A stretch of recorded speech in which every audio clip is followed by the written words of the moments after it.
You've been losing sleep, crying in the dark, trying to hold the weight of a broken heart. You smile for the world, but inside it's pain.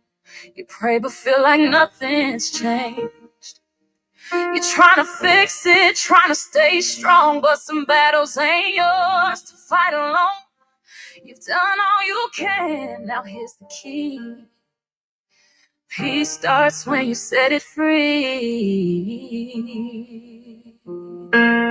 Let go, let God, He knows every tear, every burden, just to prove you tried.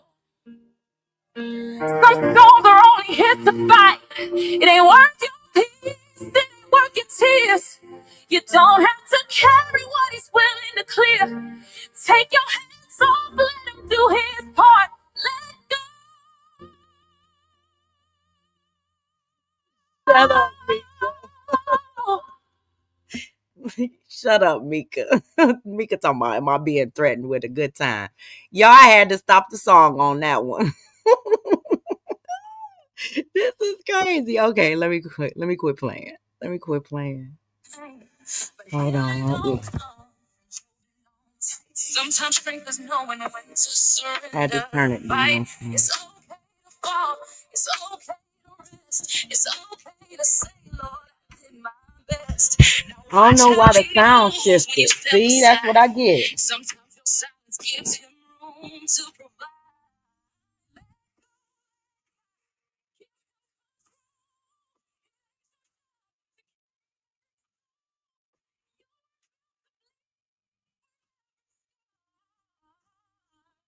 Something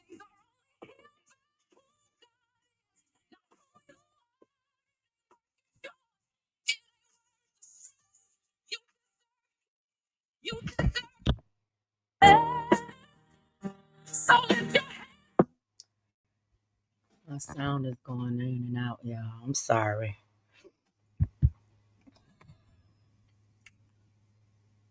Y'all say y'all clicked in so fast. The sound is going in and out. I ain't even gonna call it an evil force. I'm gonna say what it means.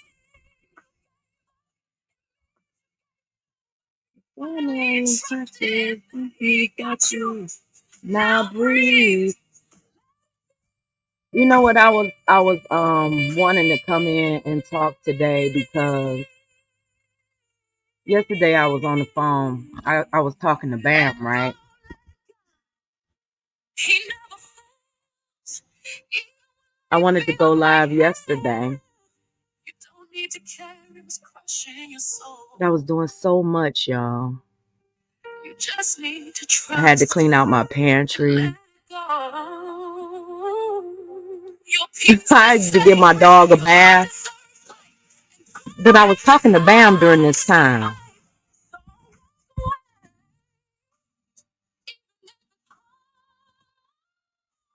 You gotta walk away.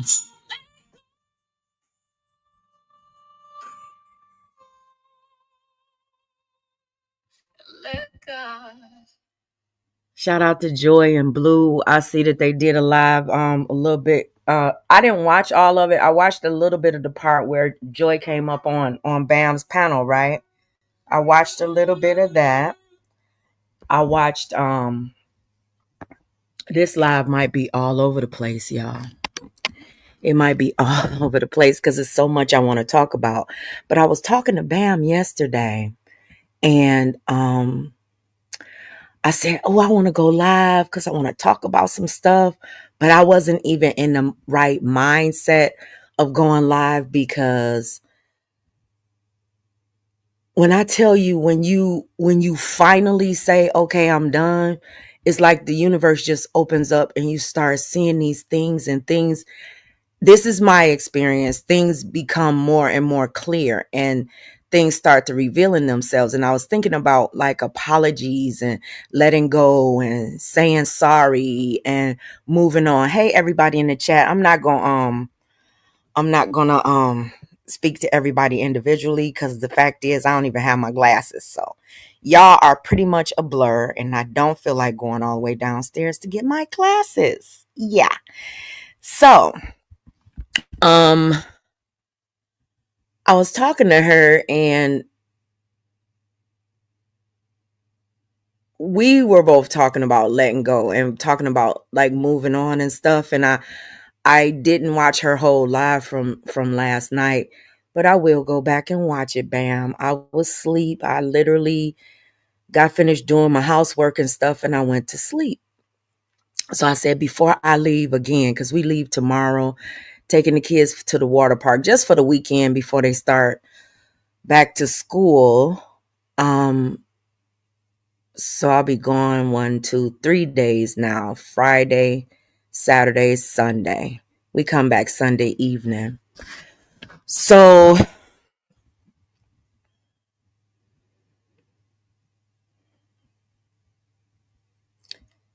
I was thinking about like watching like how the YouTube streets work, and how I have actively participated in a lot of the things that go on out here, and thinking about how your plans change. Not even your plans, like you will have a plan for your channel, but it might not even be a clear and concise plan, or not a plan to grow or a plan to make money. It's just that you want to come out here and talk your shit. You know what I'm saying? Like, talk about your life, or talk about your story, or do some commentary on something. And I've talked to many times about how this channel started. Not, well, the Unspoken Purpose channel started, right? Talked about what I was paying attention to and what I was watching, the mukbang sector. It wasn't the mukbang tea sector at that time. It was just the mukbang sector, right?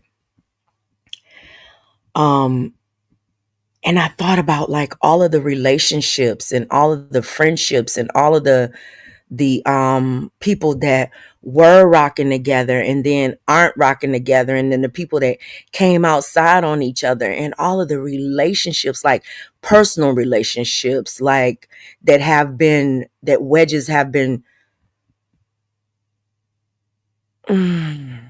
placed between, and how public all of that has been, and how heartbreaking it must be for people in their real lives when social media is one of the catalysts. And I'm going to say one of the catalysts to what is happening negatively in your life, right?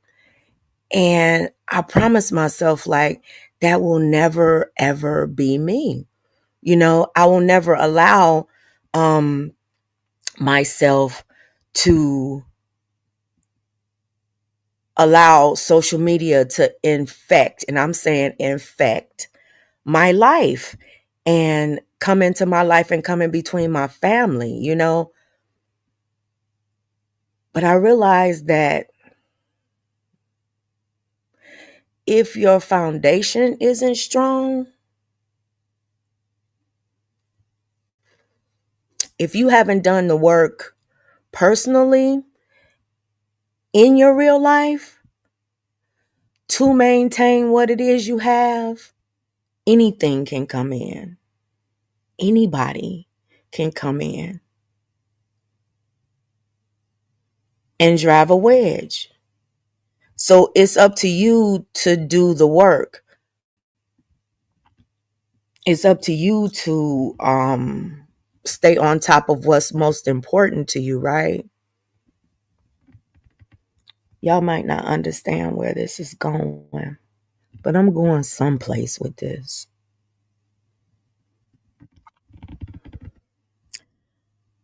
I thought about like all of the things that have been said, all of the things that I've said, all of the things that I've done. I've apologized to some people on this app, apologized for my actions. And then your apology, when they get mad at you again, your apology is ignored. And they expect you to engage and enter a fight that you've already laid to rest. You know what I'm saying? Because when some people apologize or when some people move on, it's a sincere apology and it's a sincere desire to just move on, from that, right? But that's not how it works for everybody. And that's what you have to understand. You have to understand, like, letting go. Is the letting go for you, you know, or is the letting go for the next person? Are you really, really letting go of what you've been through or what you've done for yourself? Is it a show? Is it just to gain something on this app? Is it to gain allies, or is it to team up with another group of people and yada yada yada, right? So recently I came out and I said, okay, I forgive and I'm moving on, and it was a totally selfish, and I'm being totally and completely honest about it. It was a totally and completely selfish move on my part. It was about me. It wasn't about the person or the people that I said, okay, I forgive you and I'm moving on. It was about me. It was about my healing. I didn't care whether they accepted the apology. I didn't care whether not the apology. And that's another thing, because I'm going to talk about apologies too. I didn't care whether or not the person said, okay, you are forgiven, or I forgive you too, or anything like that. That wasn't what my concern was. My concern was letting go and letting God. Like letting God move in my life the way that I wanted God to move in my life. Like freeing myself of something. I didn't care if the other people or other person or other entities were still wrapped up in their hatred and their disdain for me. I didn't care, and I still don't care. And that's the reality of my situation. I still don't care. And you might think that that's cold. It's not cold. It's the truth. It's my truth. And everybody has their own truth, right?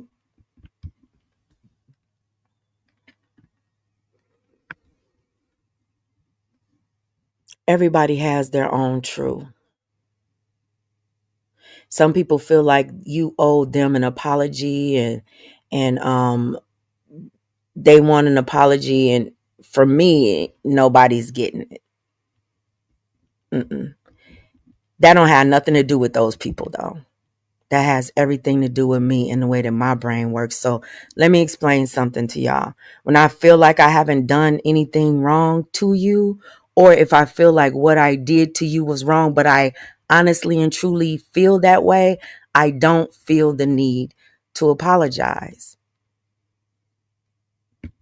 That's just the truth. And I think that when apologies are not genuine, you reach back to those emotions from it. Like, take for instance, like when we went through a whole lot of stuff a while ago, and I said I wasn't going to talk about this, but I'm not talking about the people, I'm talking about the experience, right? When a bunch of people apologized and we thought things were squashed and all of that stuff, it came up again and again and again and again. And it's kind of like some people are never going to let go of the way that they feel about you. It's not going to happen. And some people, in spite of saying, okay, I've forgiven you and I've moved on, they're never going to move on. But that shouldn't be your issue. It shouldn't. Because if you've really forgiven yourself, and you've asked God for forgiveness for anything that you've done to anybody, you ask, for the ability to move on and heal, that's the thing that you need to be focused on. I was when I first came out, and I was hmm,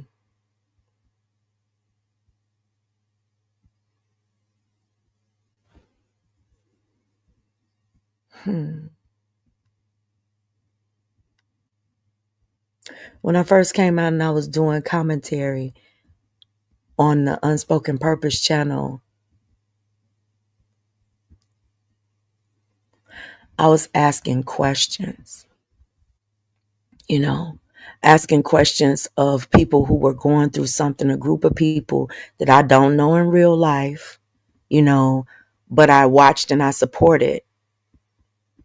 Didn't know the history, the total history, wasn't a part of any of the behind the scenes conversation, didn't know the details. I only knew what I saw, right? And that's the problem a lot here on this app is that you don't know the details. You don't know the behind the scenes. You don't know what has happened to people. You don't know the details, but you will insert yourself in something or become a part of something because you support something or someone else or a group or what you perceive things to be, right?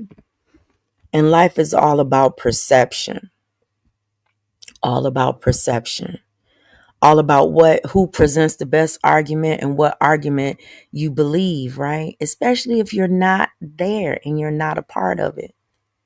It irritates me when people try to force other people to forgive and move on because it's the best thing for them. Oh, it's the best thing for you. Forgive, move on, live your life. To me, that's crazy. And let me tell y'all why I think it's crazy too. Why I think it's crazy is because hurt takes time to heal. Everybody has to heal, and everybody heals and moves on at a different pace, right? So when I say I forgive someone, that's in my time. That's what I have to do in my pace. That's what the spirit has moved me to do. It doesn't have anything to do with anybody else or their time or what they're trying to do or anything like that. So when people harbor these feelings and they holding on to things, it's because you haven't truly healed from that thing enough to say, okay, I'm letting it go, right? And there's nothing wrong with that. Everybody has to process their pain, but your pain don't have to hurt anybody else. And that's the thing that I realized. Like, remember when I came outside and I said, I'm going in because hurt people, and I'm coming outside because these people have done this to me, and I see this, and I came outside because I wanted to. The fact of the matter is, I was hurting. I couldn't express the way that I was hurting the way that I wanted to express it. So I used a social distraction to express that hurt.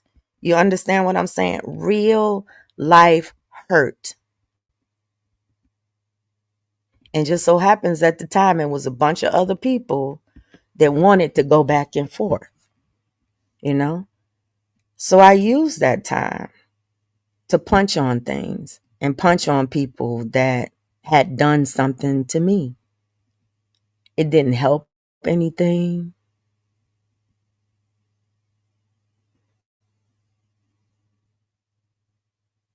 For a time, it made things worse. It made things worse for the people that I care about on this app. Lies were made up and stories were told, and everything just got so blown out of proportion when the reality of it is I should have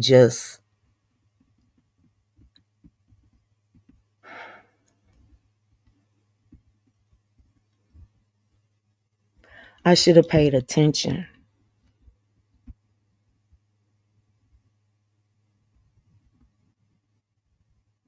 I should have sat back and I should have paid close attention.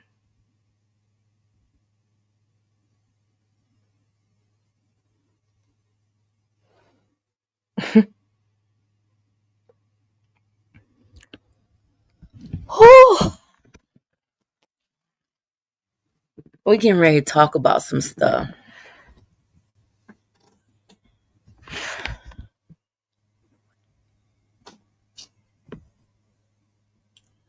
I'm going to say this to everybody. I say this over and over again, but I got to say it again. Until you decide that this isn't what you want anymore, nobody can stop you from saying what the hell you want to say. Nobody can stop you from doing what the hell you want to do, and nobody should try. And that's the reality of it. I don't think that anybody should try to stop anybody from bumping their head, because lessons need to be learned. That's the only way to understand that actions have consequence, right?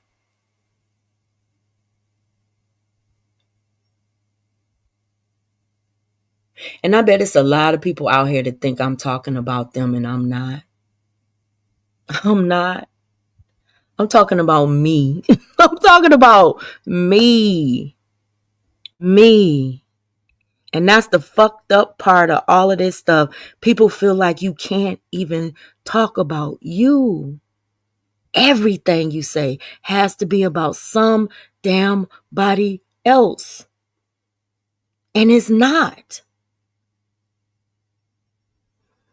It's not.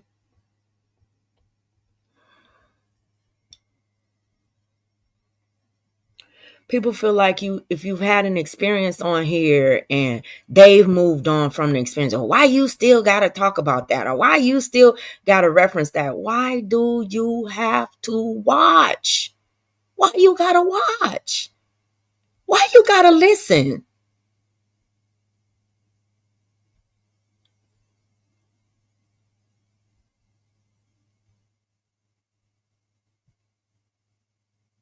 Why you have to make other people's feelings your business, or other people's opinion your business, right? Yeah, so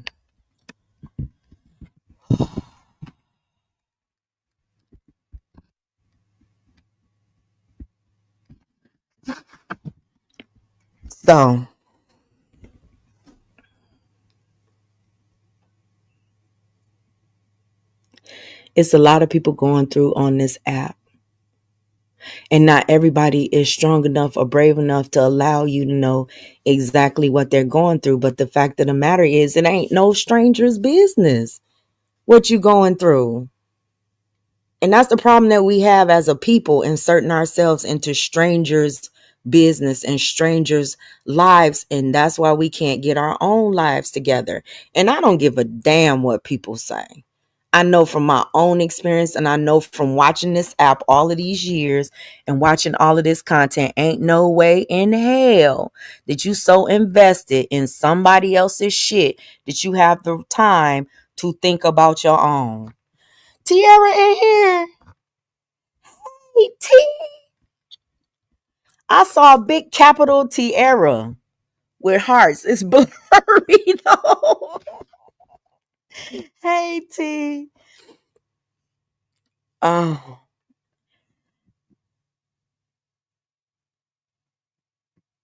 and I think that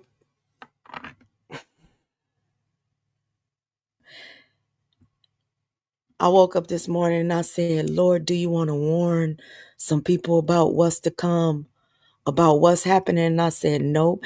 I remember when people started trying to warn me about BAM, you know, and others. I'm not gonna say, and the only reason I'm saying Bam's name is because I'm good with Bam. I remember when people tried to warn me about other people, but I'm not going to say their names. And I know Bam is not going to mind me saying her name, you know. And I know people have been warned about me, you know. And the thing about it is that the only thing that proves the truth is time, you know. The only thing that proves what is real and what is fake is time. Time. People have to feel, you know, and see what a person is capable of. Then they get a better understanding of what you see. Beware of those who run from place to place trying to convince someone about somebody else. Beware of those kind of people. Those people have a motive, you know. You running from here and there trying to convince somebody, you know. I think the content speaks for itself. A lot of people say, oh, they weren't done when you were messing with her. Like it was your right to deal with who you want to deal with. And the same with everybody. And I'm not coming for anybody. I'm just talking about the way that I have to learn. I have to feel that. I have to know that what's being said about somebody is true with respect to me. It might be true in respect to you. It might be your feeling and your emotion. It might have been something that that person has put you through. That's your true and genuine emotions, and you have every right to feel them. But if that same person hasn't done the same thing to me, I can't feel the same way. Your emotions can't govern my emotions. I can't start hating somebody or disliking somebody just because somebody else doesn't like them. I'm not a bandwagon person. I don't jump on them. I don't like ganging up on one person and just making them pay the price for the rest of their life. It's crazy to me. Absolutely crazy. And it's like out here on this app, people love to see destruction. It's sad. It's heartbreaking.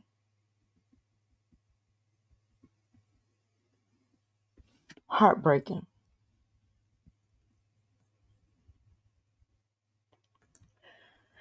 Somebody sent me a text message, and I'm going to talk about it. I asked them if I could talk about it first, though. They said, yeah. I'm not going to say their name. And they said, stay on your path.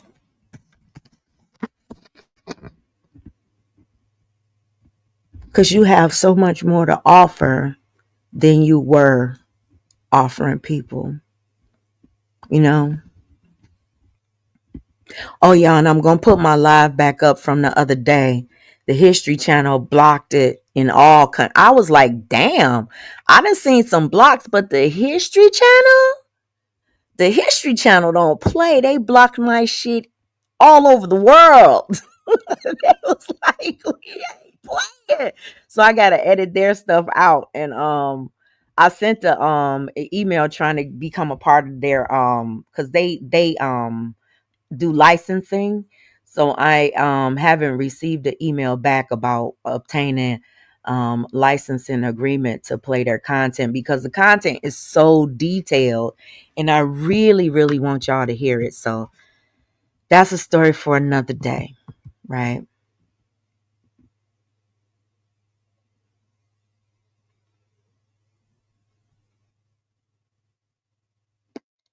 So this person said, stay on your path and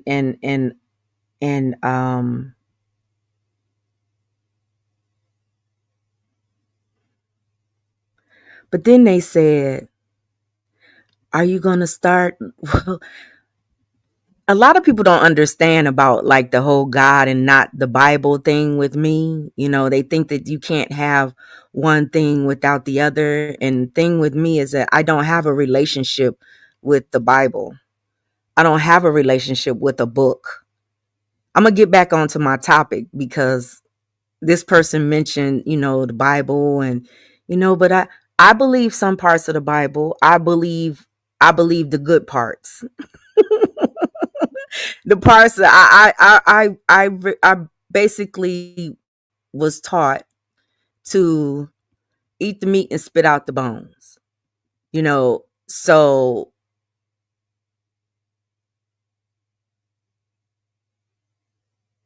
I was never raised with believing in a vengeful, angry God. It wasn't the way I was taught. It wasn't even in my household as a child. I wasn't taught to fear God. I was not taught that. I wasn't taught that in any church that I've ever gone to, no church that I've ever been a part of. Even in the Pentecostal church, you were taught the laws and the rules, but it was never the fear doctrine that was placed upon my heart. And I thank God for that, because I don't have these traumatic traumatizing childhood memories of being fearful of God going to strike you down if you do something wrong, or you're going to go to hell for the rest of your. I wasn't raised like that. It wasn't put into my psyche. So it's not the way that my brain works. But I respect everybody else's opinion and everybody else's right to worship and praise the way that they want to, right? I just wish that respect would be returned, you know? There's no way.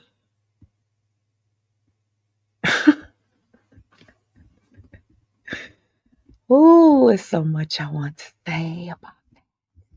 We're going to get into it.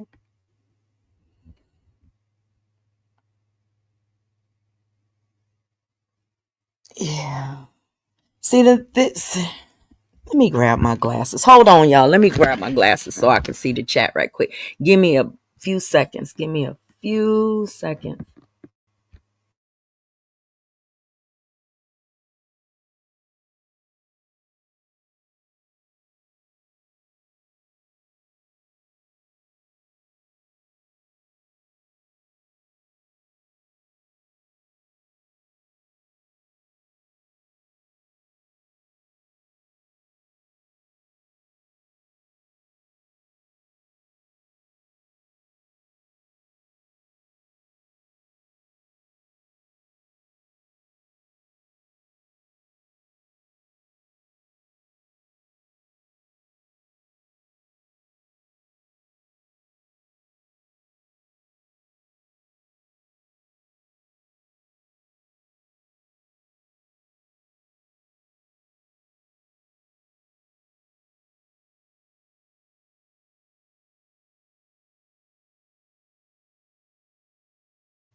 Okay. Woo. All righty. I got my glasses and I can see now. Hey, everybody in the chat. So let's talk. Let's get to the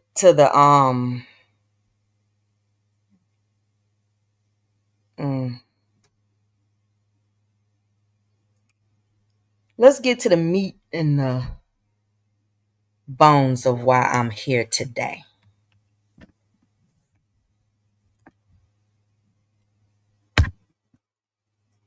Do y'all know anything about the true power of forgiveness?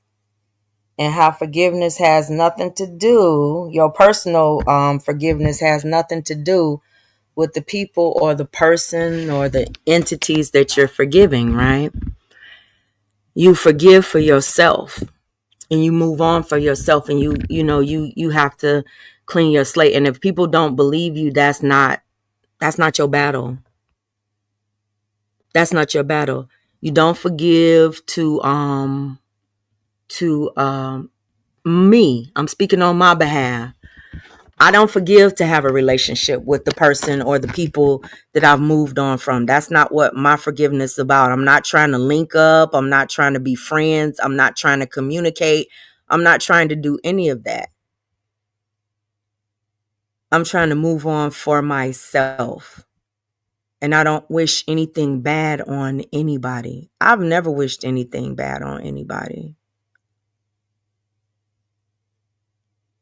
Hurt or harm. Mm-mm. The life you wish on others will be the life that you live. That's also how I was raised. A lot of things come from the way that you were raised and what you taught or what you learned to believe by being taught by someone else.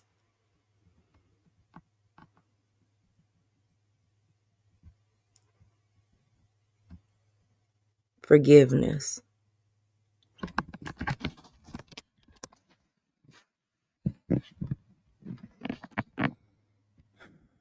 Bam is a good person. Now, do you know that people hate me because I don't hate Bam? People hate Bam because she don't hate me. And vice versa. Same with Truth Is, she's hated because she fucks with me, or and Mika and all of that stuff. And not because they've done anything to anybody, but because of their affiliation and association with somebody else. It's so childish to me. It's an energy that I don't understand, and it's never an energy that I've ever respected. I feel like people should be able to deal with who they want to deal with whenever they want to deal with them. And if you choose not to deal with that person because of that, then that's your choice. You don't have to come outside and try to drive wedges, right? If Bam is going to cause any problems between myself and her, it's going to be Bam doing something to me, or me doing something to Bam that's going to cause those problems. It's not going to be, for me, it's not going to be anybody else's conversation or their narrative. And I'm just using Bam as an example. I'm using her as an example, right? It's childish to tell people where they can go, who they can communicate with, what channels they can show up in. All of that to me is childish. Some people say it's witchcraft, even though I don't believe in that. But the author of the King James Bible believed in that. Believed in witchcraft and sorcery and all of that stuff. So no wonder. No wonder.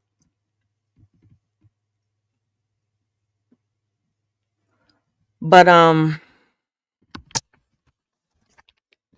let's talk about forgiveness.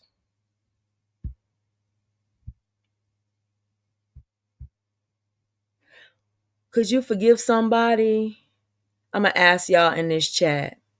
Could you forgive somebody if they killed your family? Could you muster up enough forgiveness in your heart to forgive somebody if they killed your family? I want some answers. Okay, so Burns said no. And Spencer said, I don't think. Okay. Spencer said no. Samantha said no. So a lot of people are saying no. Do you know God?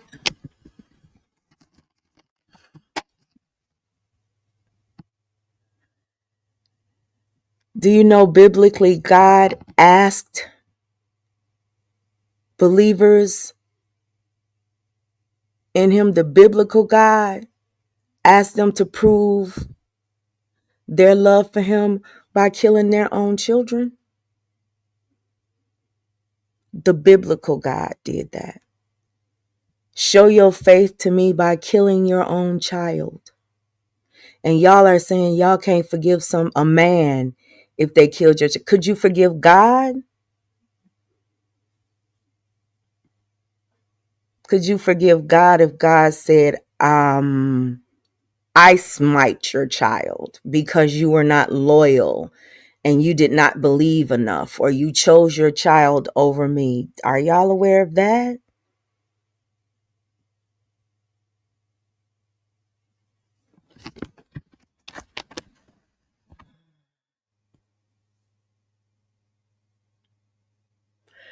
So Miss Green says someone killed her uncle and she forgave.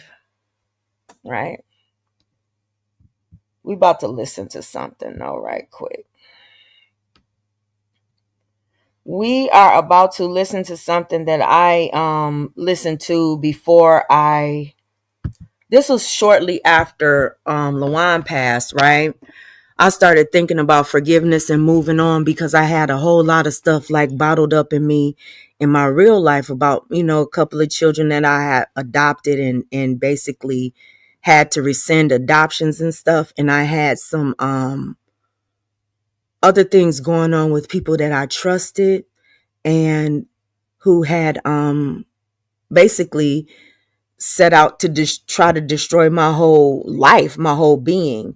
I had to decide whether or not I was going to die with my anger or live in my forgiveness. And the thing about it is, when you want to set yourself free from something, you have to separate yourself from something. And the only way that you can separate yourself from something, that emotion, is to let it go.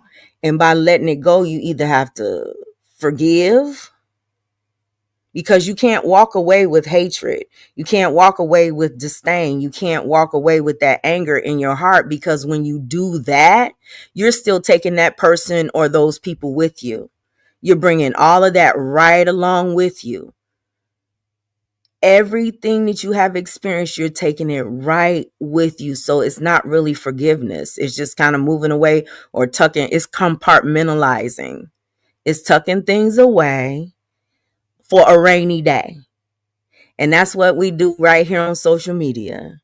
It's kind of like, okay, I'm going to let it go. I'm going to go ahead and get past it and yada, yada, yada. And some of us say, okay, I'm going to get past it. But when it comes the time to use it again, I'm going to keep it in my back pocket.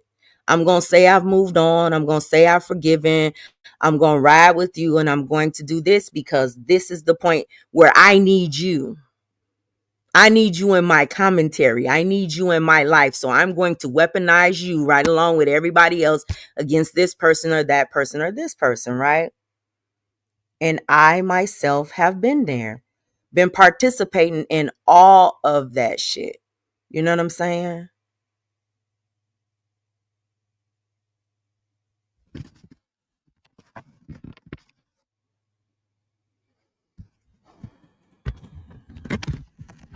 We're going to listen to something right quick about forgiveness. And this is something that I listened to shortly before I went up north. And I said, do you want to have a good time up north? You want to enjoy yourself. You want to enjoy your family. You want to let this stuff go. You want to start your healing process and stay on that healing path. And that's what I want for myself. I want it for y'all too.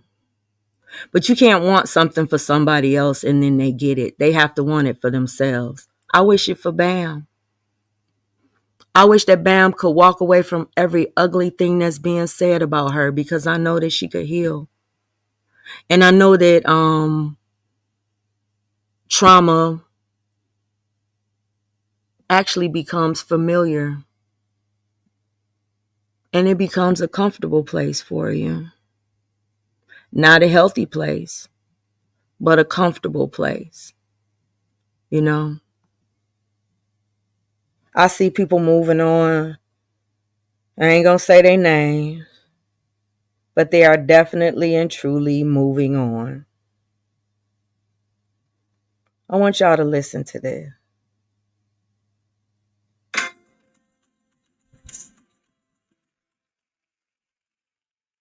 In the summer of 2016, I did the sensible thing. Hold I on. quit my cushy job at a hedge fund to write a Hold play on. about my family's murder. Okay, listen to this. Listen to this, y'all. Everybody has the power to forgive. You might think that you don't, but you do. Everybody possesses the power to forgive. The good God puts it within us. The biblical God, in some aspects, wants you to rest on your hatred for others and your judgment for others, and makes you feel that you can divide yourself from mankind and set yourself apart and look down on everybody else because you're a chosen one, right?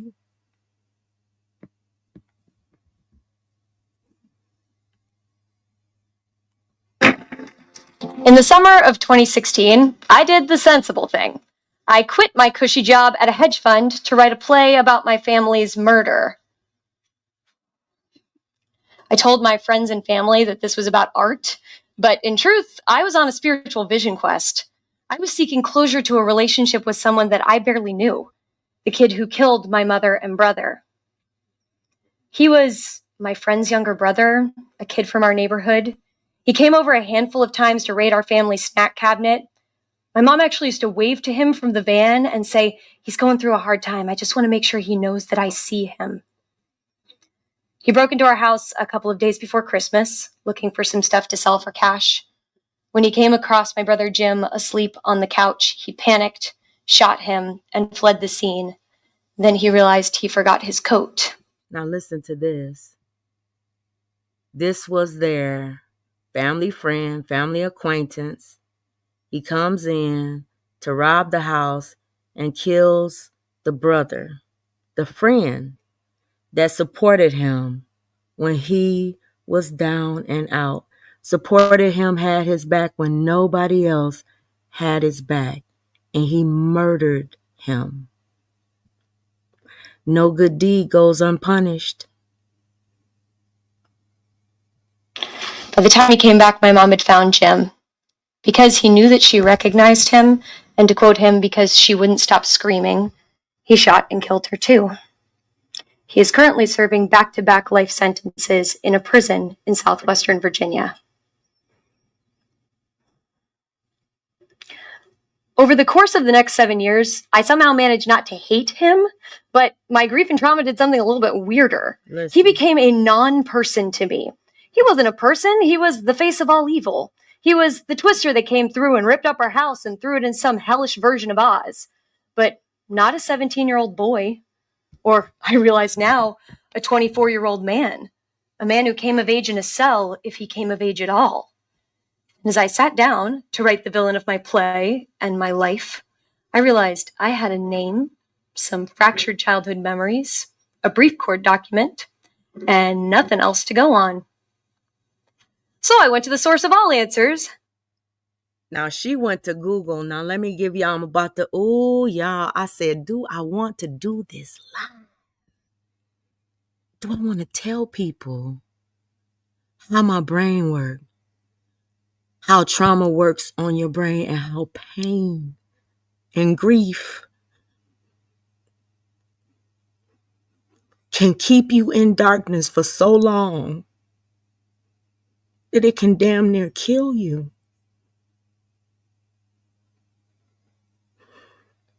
See, she had somebody else to blame, and she had this evil person that came into her life and killed her family, killed her brother and her mother, somebody that they had helped. Think about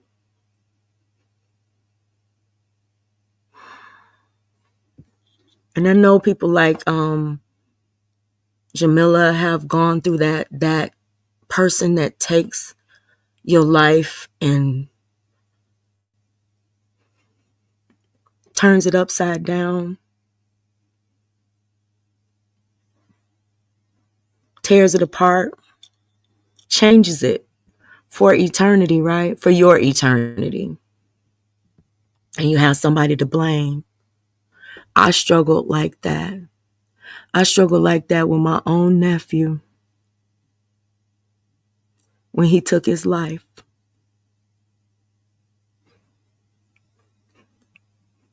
I struggle with so many feelings of anger. And I talked about this before. I struggle with so much anger. After the pain, I was so angry at him. How dare you?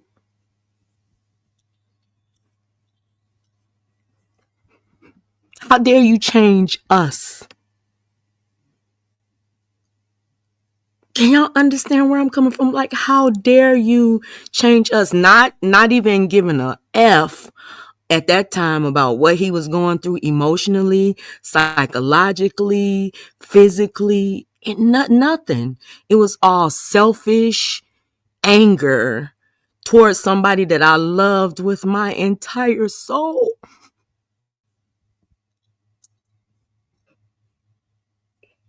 I was mad because my sister and my brother-in-law were going through. Mad because my sister had to be placed into a mental. I was so angry at him for such a long time. And that forgiveness and letting go sometimes is bigger than people see. You know, you be holding on to things for so damn long that they start to destroy you. Destroy you. You become the walking dead. I think her story, though, what we're about to listen to, I thought it was beautiful when I heard it. And it made sense to me. And it said, now it's time, you know? So. Google. I Googled his prisoner ID number. Then that's when the internet sucker punched me in the face. 2/3 of prisoners in his penitentiary spend 23 hours a day in solitary confinement in 8x10 cells with slats for light. Conditions are so bad that in 2012, the entire prison went on a hunger strike. As I scrolled through case after case of human rights violations at this prison, suddenly he became a person to me again. I remember the first time I saw Mom and Jim's bodies in the funeral home. Listen to her. How my hand recoiled when I felt the small destructive supernova that the bullet made in the back of Jim's skull. Listen. My mom's face just collapsed in on itself. Not her, just flesh and bones in that black dress we'd bought at Kohl's the week before.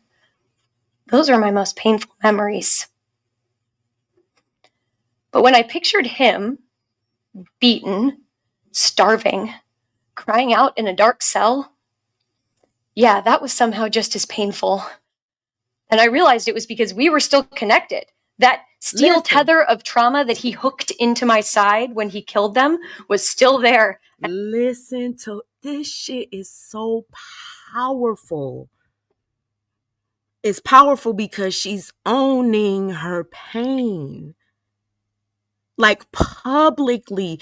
And she's using her pain, her trauma, her ability to forgive, to educate, to heal, to help other people.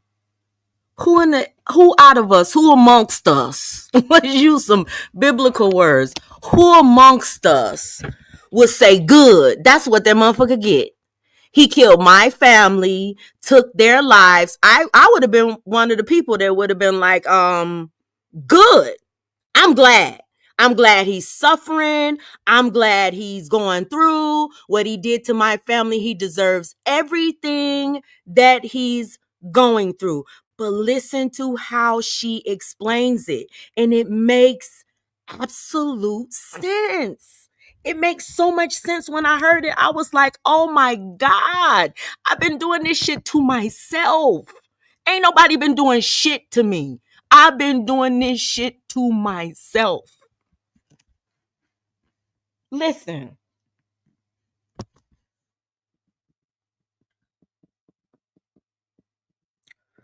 Oh, hold on. I didn't push the wrong button. I keep on doing that. I hate when I do that.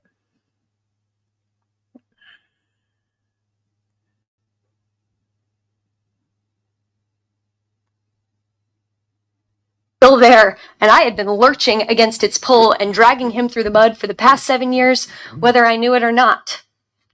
And it was with a little horror that I realized that he may have killed them, but I chose to keep us connected. Mm-hmm. And so after weighing through all the options, I mean literally every option at my disposal, I realized. She said he may have killed them, but she was the one that chose to keep them connected. She chose to keep them connected. You choose to stay connected to your trauma. It's your choice. It's nobody else's doing. It's your choice to stay connected to your trauma. Keep listening to her. The only way to get rid of this dude was to forgive him. That was a real bummer of a conclusion to come to.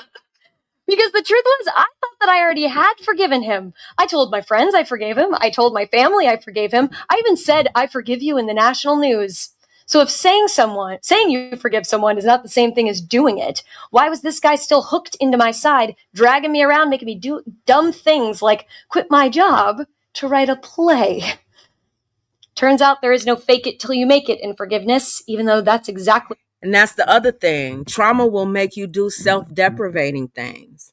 and you don't even realize it. You don't even realize why you stuck in the same situation in the same spot that you are, and you on a damn hamster wheel doing the same thing over and over and over again. It's because you out here talking about how strong you are and how unafraid you are and how nobody can hurt you and yada yada yada. But the reality of it is you using certain things, like some people use drugs, alcohol, some people use social media, and it's all a distraction from what's actually killing you.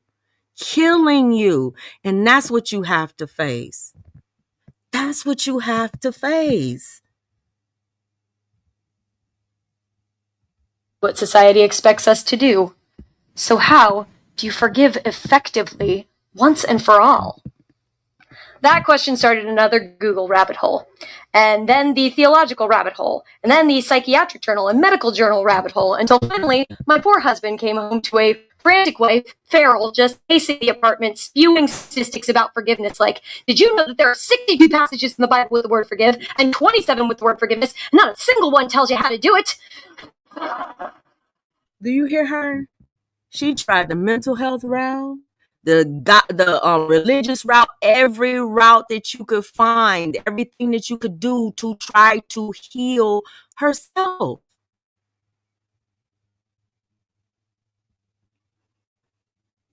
It is how great it is. It's like the Nike spiritual gifts. Just do it. The Dr. Wayne guy over here who says to forgive, you just gotta let go and be like water.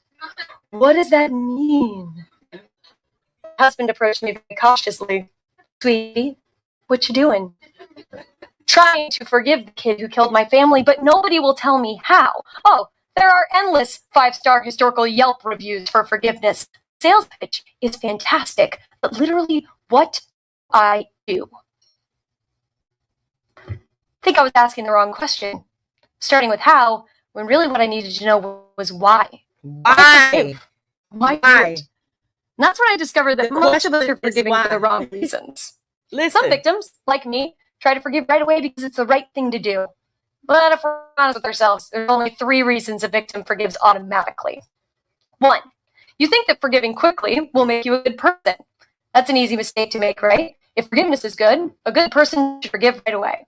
But in all my research, I actually didn't find a timeline for forgiveness. Everybody was just really desperately urging us to get around to it because they knew we didn't want to.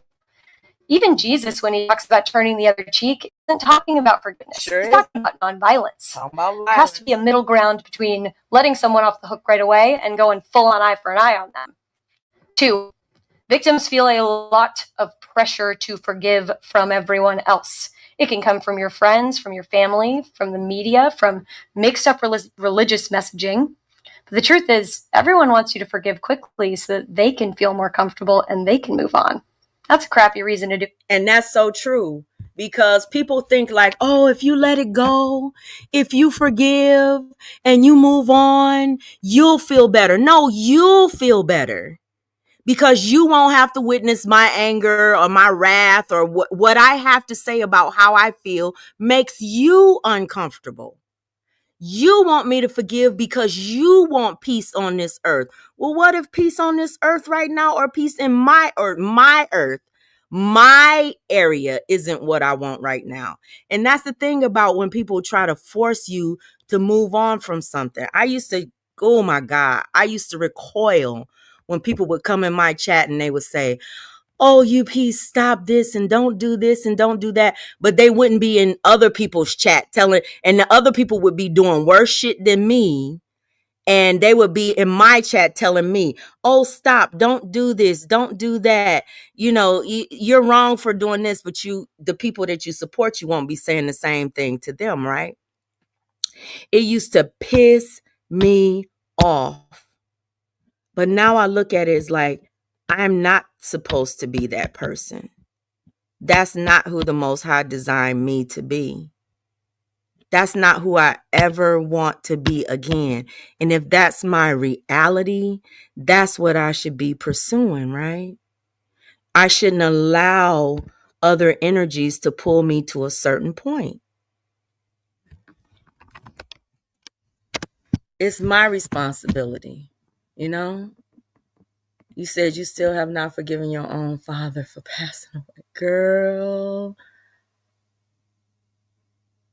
you just ended up forgetting. You didn't forget because you're talking about it now. You didn't forget it. To do anything. 3, you think that forgiveness is a shortcut to healing. You think if you skip to the end of the story, you can bypass all the angry, vulnerable, messy healing crap. Spoiler alert, that one will come back to bite you in the butt. For me, it was all 3 reasons. I want to be a good person. I love pleasing other people, and I hate the vulnerable, angry, messy healing crap. It turns out that forgiveness is such a potent force that none of those reasons were strong enough to make it stick. Just like love, if your motivation is selfish, even a good selfish thing like healing, it will collapse in on itself like a dying star. Right. That's right. So why do it? Why forgive? It can't heal you. It won't save you or the other person. Can't make you a good person, at least not all by itself, because that's not what forgiveness is designed to do.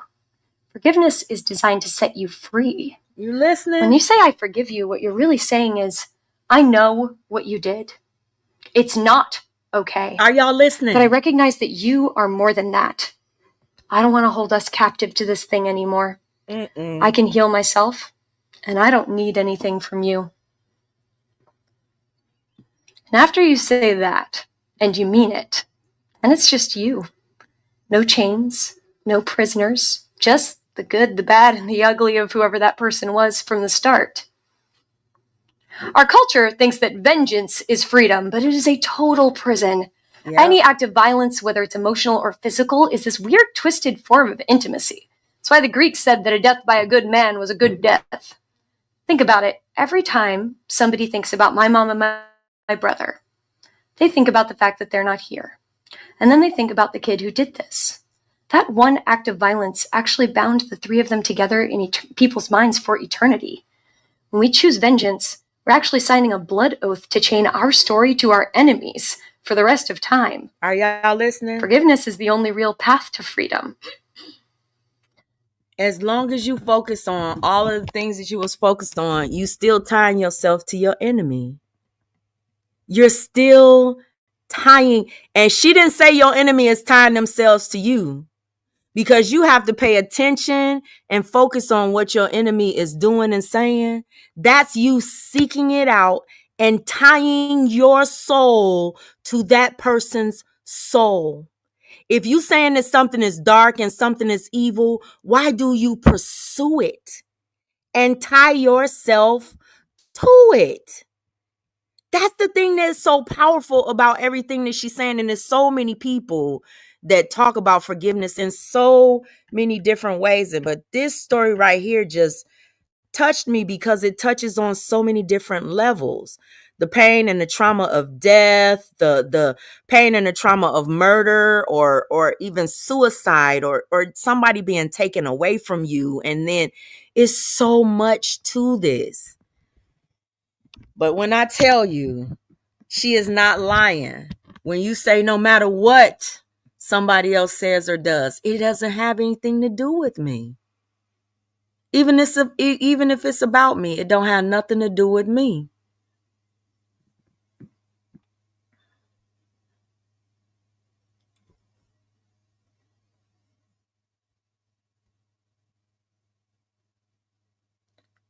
Hold on, let me play it. Can only forgive the pain, anguish, and grief that the loss. In my research, I came across this idea from Judaism that hit me in the chest. In Judaism, the family can't forgive murderers because they were not killed. They can only forgive the pain, anguish, and grief that the loss caused them. This was a total jackpot moment for me. I had to compartmentalize my damage. Not what happened to Mom and Jim, not what happened to my family, not what happened to society. What happened to me? This is why justice often feels really cold for victims.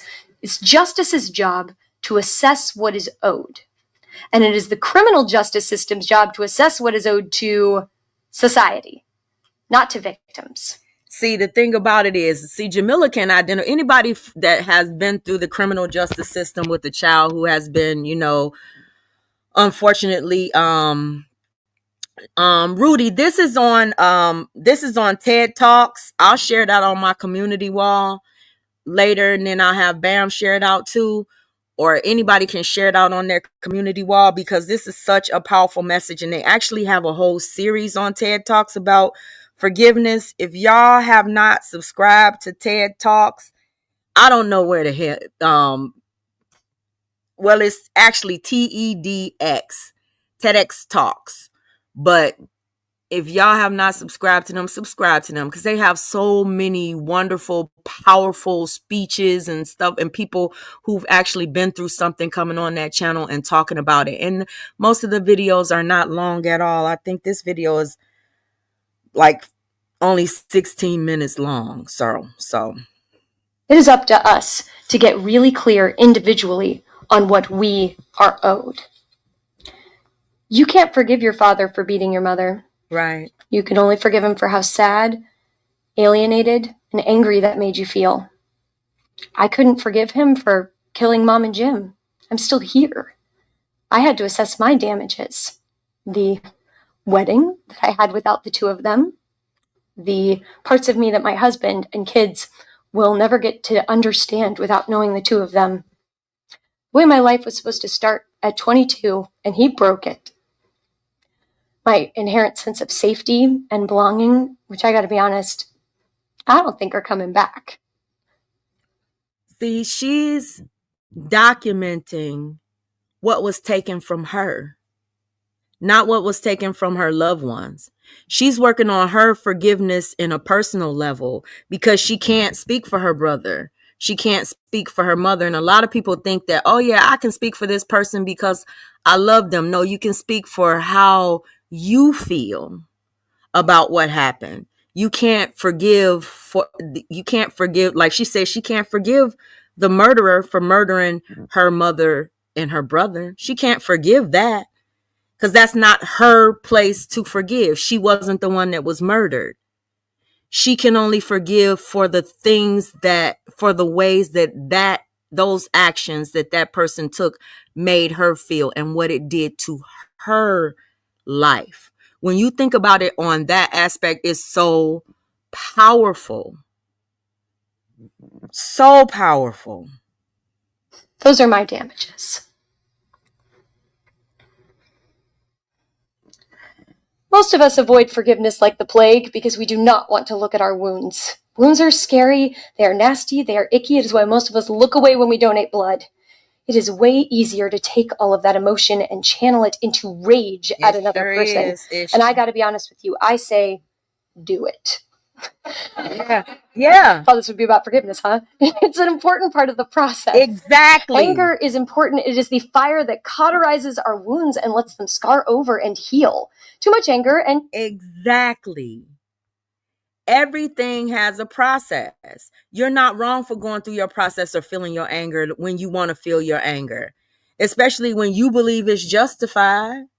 You know what I'm saying? Like, if you want to feel your anger and process your anger, that's what you need to do. Don't stuff it away. Get it out your system and process it. But when that time is done, like she said, you got to cauterize those wounds. You got to stop the bleeding.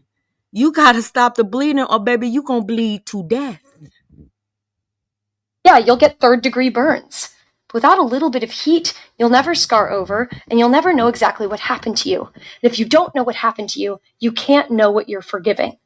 Right. But once you know what's happened to you, it's time for some good old-fashioned justice. Sorry, I married a Texan. So what, in justice's name, am I owed? An apology? An explanation? A front row seat to their torture chamber? Maybe. Not the last part, but maybe you are owed those things in general. And 9 times out of 10, if you ask for those things, you will get them, which is why forgiveness is not the right thing in most situations. Forgiveness is only right when waiting for what we're owed comes at too high a cost. Did you hear that? In all those years, with that guy... Waiting for what you owed comes at too high of a cost. The fact of the matter is, most of the people that hurt you, are never going to apologize to you. Never. And if you receive an apology, it's not going to be a sincere or lifelong apology. Hell, YouTube shows you that. You know what I'm saying? It's just kind of like just waiting to get mad at you again. You're never going to get it. Or think about it. Have you ever received an apology from somebody who's done something to you and it didn't even change the way that you felt? You still felt the same way, even though they apologized. Something in you still wasn't ready to let go of the way that person or that thing or what happened made you feel. Have you ever been in that position in your life? Like, and that's the thing that you have to think about. That's why everybody is on their different time schedule, on their own different schedule.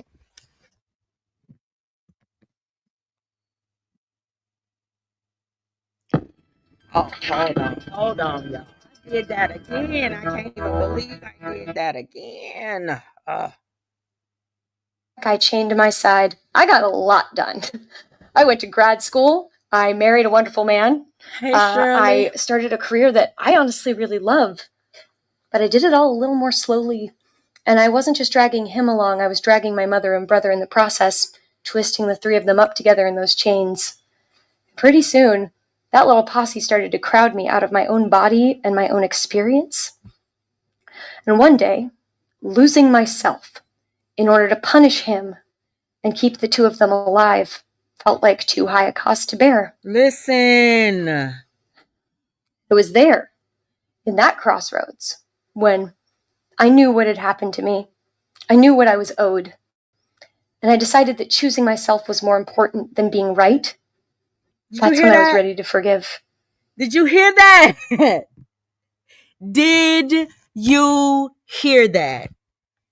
Choosing herself was more important than being right. Everybody wants to be right. Everybody wants to prove I'm the right one. You did this to me first. No, you did this to me first. No, you did this to me worse. No, you did that to me worse. Everybody wants to be right, but all while you fighting that fight trying to prove yourself to others. What are you doing? And who actually cares? You know? Who actually cares? Most of the time you prove yourself to be right and the needle just moves. So you on this same path over and over and over again, proving yourself and thinking, yeah, I done proved it now. Yeah, I don't know. The needle just moves. Especially when people want that engagement with you. And you can tell those that want that engagement with you. You can. In real life and on social media. You see it.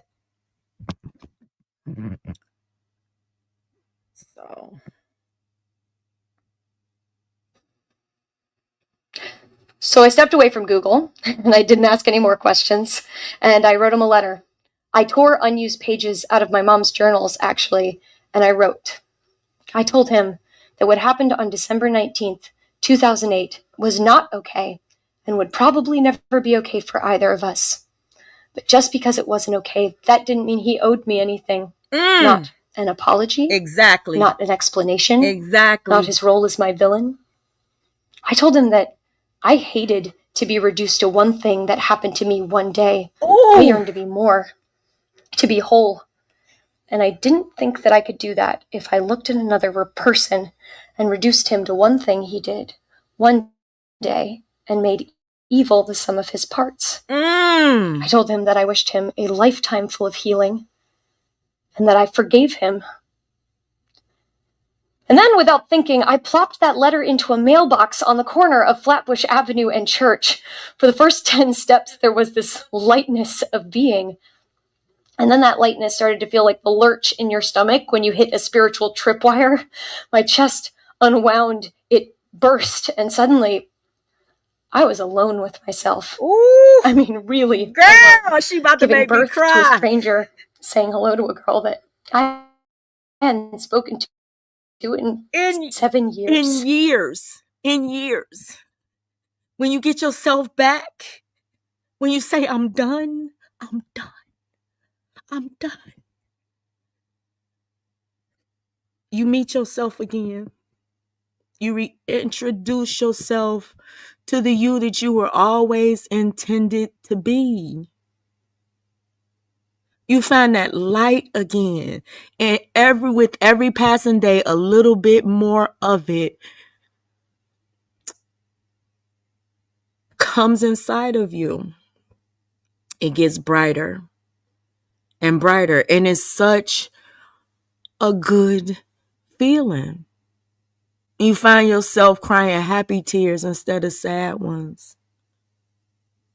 You know? So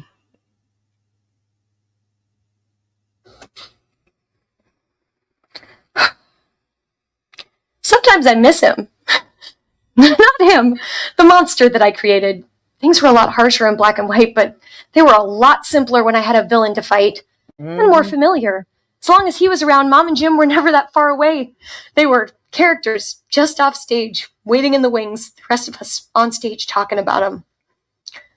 But my story was about the three of them, always. To get free, I had to get clear on exactly what contract I was shredding.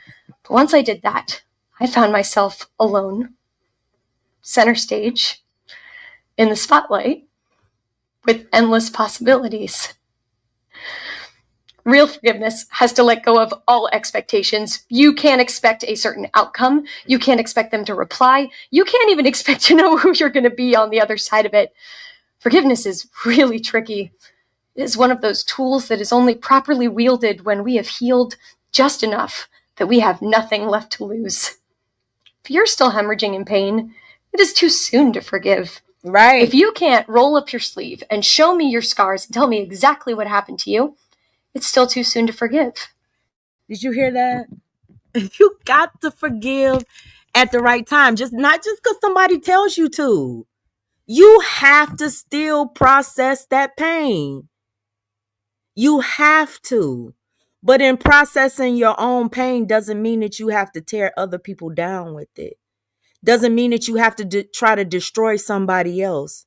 It doesn't mean that you have to weaponize your own pain. It just doesn't mean that. So, drive safe, Miss Virginia. Hey, girl, hey. I love that video, Miss Virginia. If y'all didn't watch Miss Virginia's her baby's on her channel, go and check out that video that she posted. It was so cute, so funny. But it's never too late to let go of your villains and reclaim yourself. And if you're ready, Hey, Cynthia. to let Hey, it all everybody go, coming in. the I grief, ain't see y'all. the pain, the anger, the trauma, and you're open to finding out who you are instead of always trying to prove yourself. I gotta be honest with you. All this forgiveness hype is legit. 10 out of 10, 5 stars, would highly recommend. Thank you.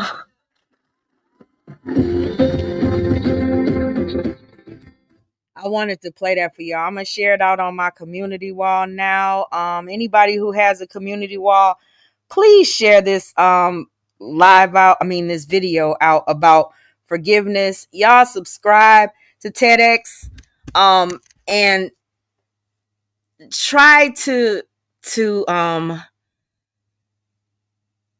think about things that in a way where it actually benefits you. You know what I'm saying?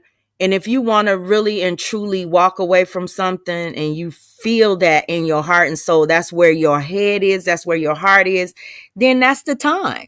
It's the time to forgive. It's the time to move on. It does not make you weak. You were the strongest person in the room when you moving in forgiveness. You know why?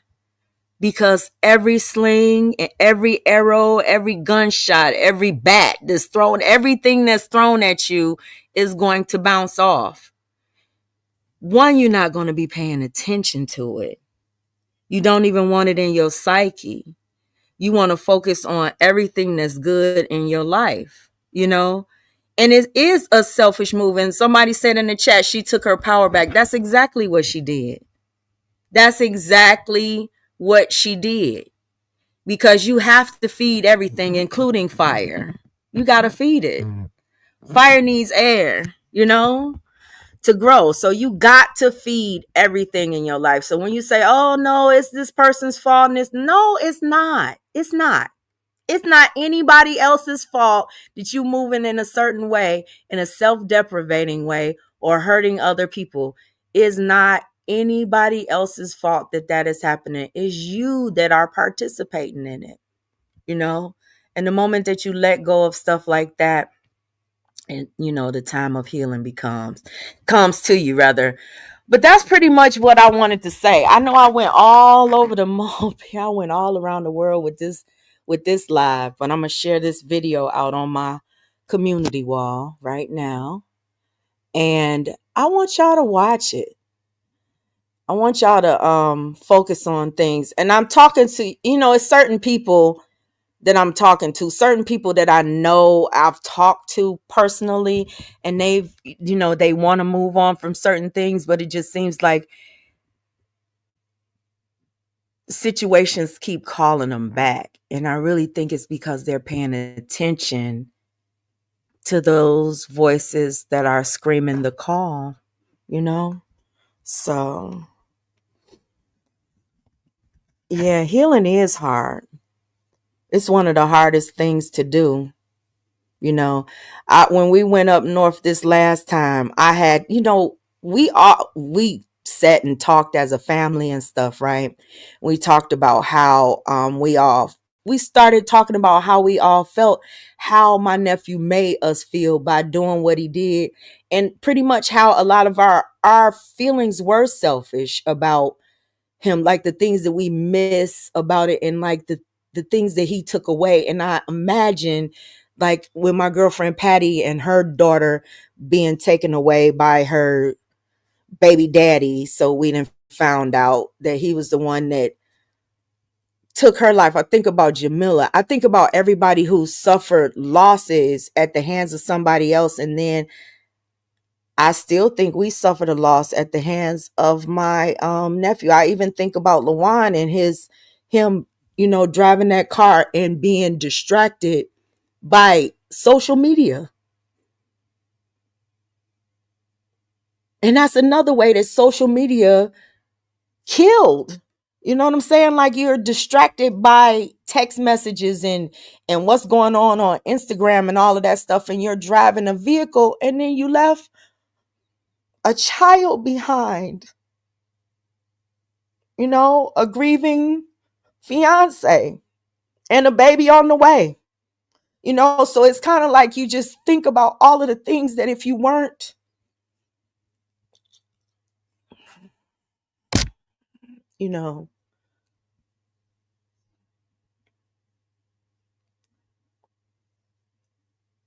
it's so much. It's so much, but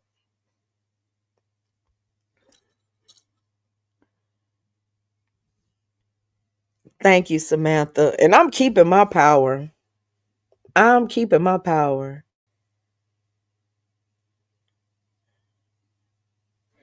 It actually feels good. It feels good not to care about what anybody is saying,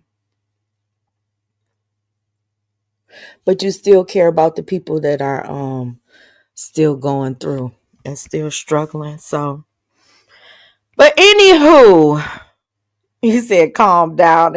I am, Cynthia. I'm good. I was just thinking, you can't,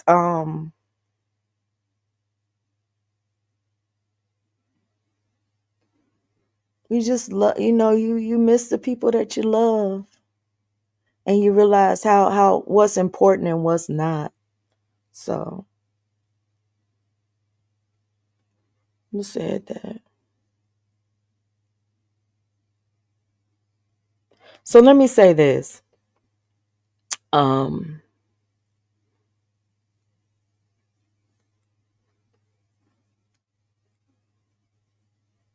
No, I'm not gonna say that. I'm gonna wait. I'm gonna start my commentary. Michi. If you watch this live, I shared a video with you about the King James Bible. I shared on my community wall. So it's on my community wall. Bam shared it out on her community wall. But it's so much that it's so much out there. All you would have to do is just Google how the King James Bible was created, because it was created. Now, I know a lot of people in my life the other day, or not a lot, a few people in my life felt like I was coming for their faith or their religion. No. And I don't think that you're wrong for believing the text of the Bible. That's the way that you were raised, and that's what you believe in. And I'm not trying to change anybody's mind. I swear I'm not. But it is does taking your power back change how people will fight or defend them? No. No, Mika, taking your power back doesn't change the way that you fight or defend yourself, and it does not erase your right to express what you have actually been through. Like, she talks about the person that took her family's life, but she doesn't talk about him in a way to drag him. She talks about it in a way to share her story and how it made her feel. And she does public speaking all over the country, because I researched. Y'all go on and look at the video. It's information up under the video in the description section. So she talks about her life and what she did to get to this path of forgiveness. Now, she talked about, the lady in the video, she talked about how she quit her job and she was going to do this play about the murder of her family. And she did. She literally quit her job and she wrote this whole play about the murder of her family, which meant that she was focused on it, and which meant that she was still there. That you gravitate towards whatever you focus on focuses on you. And that's the law of nature. Whatever you focus on focuses on you. So you can't say that, okay, I'm going to I don't want to do comment, like, let me use YouTube for I can't say, yeah, I forgive and I'm moving on, and still watch the people that I know might trigger me. You know what I'm saying? I can't do it, because I know for a fact that if I'm forgiven and if I'm moving on, I have to do that for myself. So I have to edit what my intake is, because it doesn't mean that, some of the feelings aren't still there. The memories are still there. So the triggers are still there.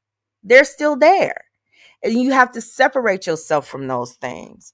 So, yeah. Exactly. Spencer, I'm going to put on there. Whatever your faith, stand on it. Stand on it. Don't allow anybody else to change the way you feel, or make you feel bad about something. And if somebody doesn't believe, and I'm saying this for me, and I know somebody is probably going to say I'm talking about them, I'm talking about me. If somebody doesn't believe your walk, that's not your problem. If somebody doesn't believe what you have to say, that's not your problem.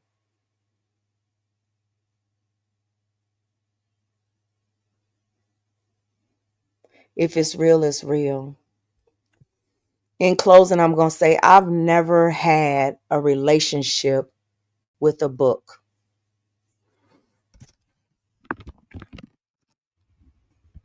Never. I've never had a relationship with a book.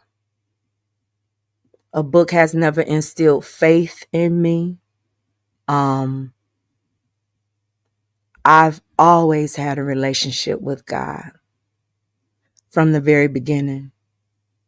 And it has absolutely nothing to do with words that are said. It has everything to do with the energy that I feel and the answers that I receive. When you're doing right, you know you're doing right. When you're doing wrong, you know you're doing wrong. Everybody has to have their own personal relationship. That's all I'm saying. So, that's all I'm saying. Hey, Joy.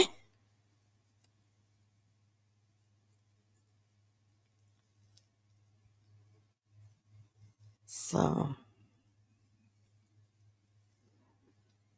So that's what I wanted to say. And listen, I'm gonna get on up. I don't really think I have anything else to say. I'll drop the link if anybody else wants to come up and say anything. I'm gonna wait a few minutes. If not, I'm gonna get on up out of here because I don't really have anything, and I gotta pack for another 4 days. Y'all, I swear to God, I feel like I'm gonna need a vacation after this vacation with the kids. I really do, because these water parks, baby, they something else, so. And the people that text me, I got y'all text messages earlier today when I turned my phone back on. I'm going to reach out to y'all. I know I said I was going to reach out to some people the other day, but I've been tired. Traveling is not easy. But, so I've been live an hour and 30 minutes. Listen, y'all hit the thumbs up, on your way out of the live. I appreciate everybody. Joy, I watched you and Bam and Blue. Let me say something about Blue. I said I was not going to do this. I gotta say something about Joy and Blue.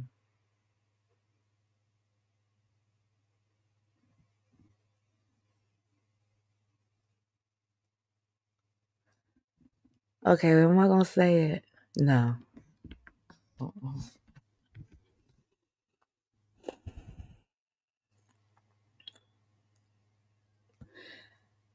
Oh, the motivation that y'all gave each other yesterday, it was beautiful. It's certain things that I want to say. I know it's a lot of things that Blue wants to say, because Blue has lost a lot of what she deemed as support. And I'm not speaking on anybody else's situation, but I'm speaking on somebody else's situation. Okay, so she's lost a lot when it comes to support, right? And she talked about it in a live. I received a few screenshots from it. Didn't watch the whole thing, have to be honest, but she was talking about, people who were there and that aren't there anymore. And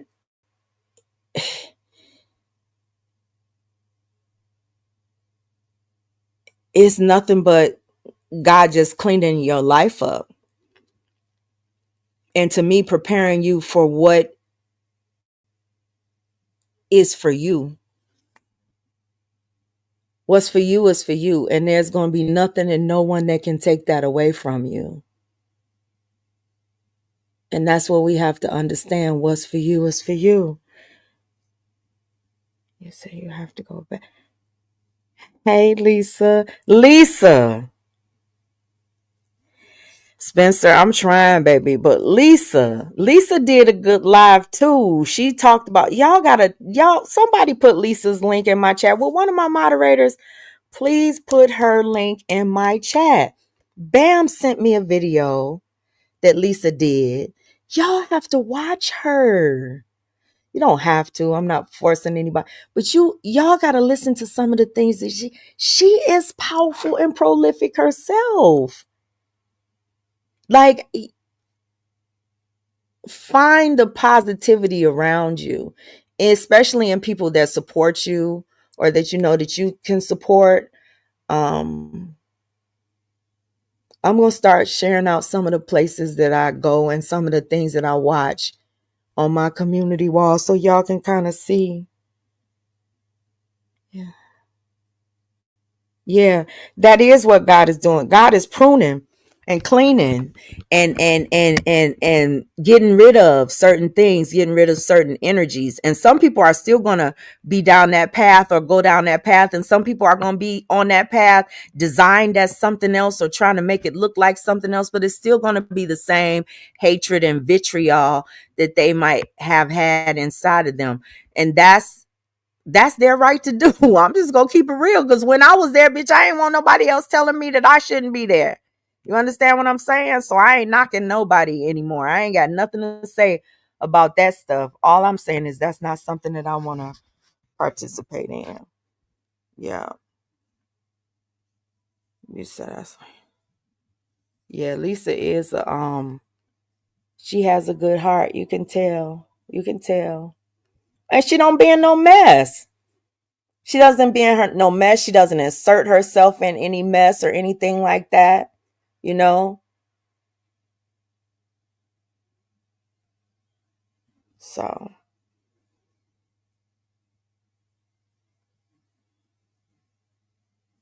yeah, Joy. It's spring, summer, fall, and winter cleaning going on. It's gonna be some cleaning up going on until the end of time, honey. Until the end of time.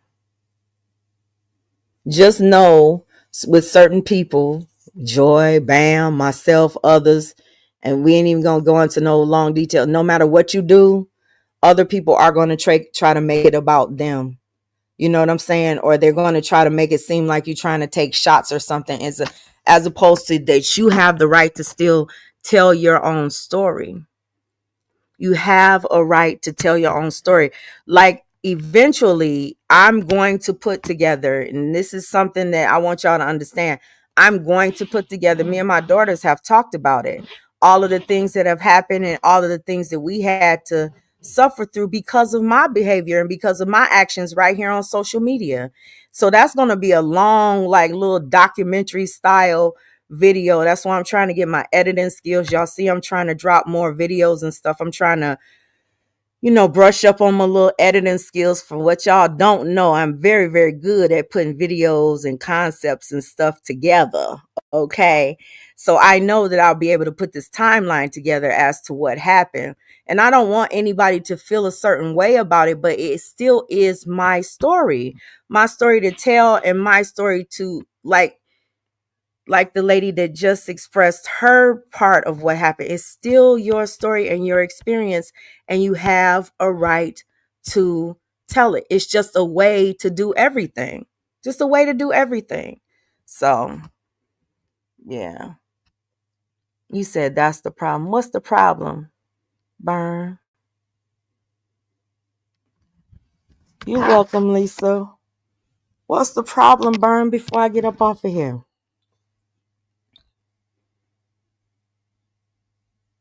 It's not a problem if you don't watch it. You talking about other people like thinking that stuff is about them. If you don't watch it, it's not a problem.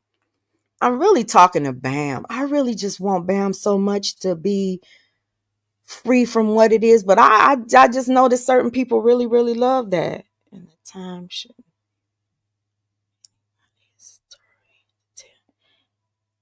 and the time shouldn't be put on. Yeah, it shouldn't be.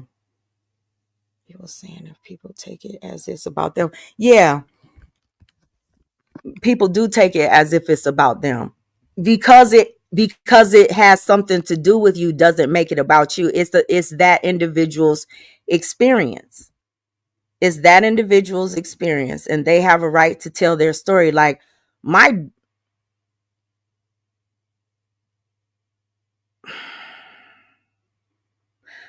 daughters really want to talk about like the Lawan stuff, Alasia and Tiara. They really want, and I had to beg them, please, please, please don't do that. I had to beg my daughters to stay out of my comment section. I had to beg my daughters to stay out of other people. I mean, beg them. Please don't do that. Please don't do that to his memory. And it was only that I was like, please don't help others tear your loved one's memory down. Don't do that. So it's a lot of things that, they want to talk about that are a part of what I had something to do with, so yeah, people don't support. Lisa, well, we gonna support you.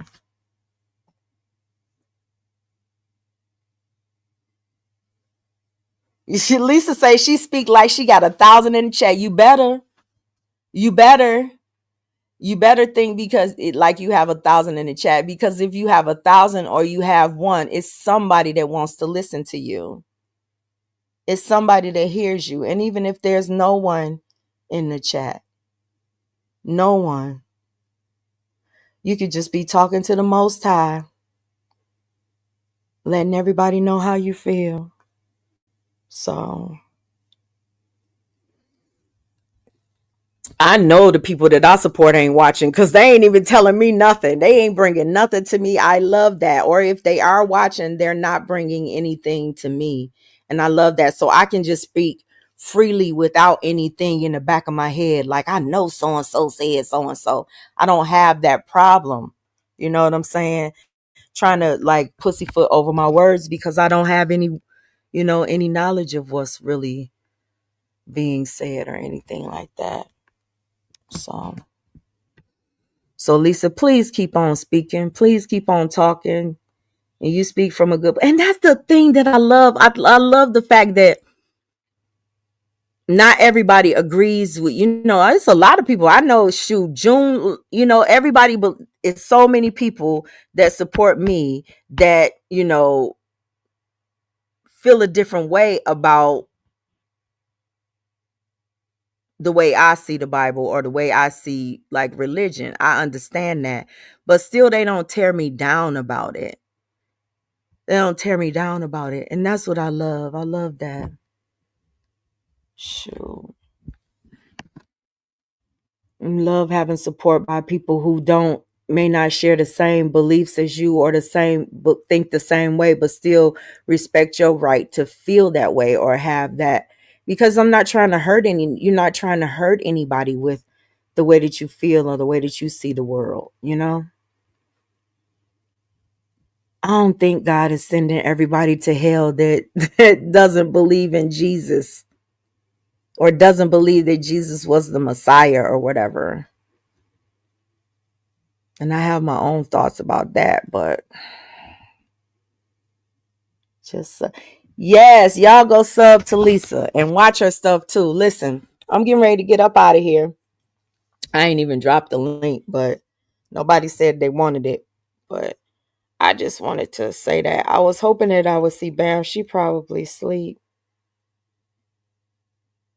Yeah.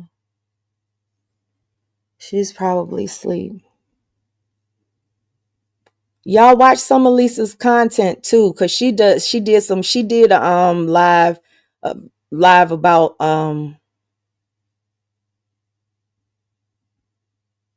the boy. I can't remember his name. Lisa, if you could say it in the chat. She did a live about it and it's on the tip of my tongue. It was really, really good about the guy that got killed. I cannot even remember his name. Did y'all see what happened to what's her name? The girl that does mukbangs. What's her name? She's a exotic dancer. And she's done mukbangs and everything. I cannot even remember her name. And I watched the video earlier. Dang.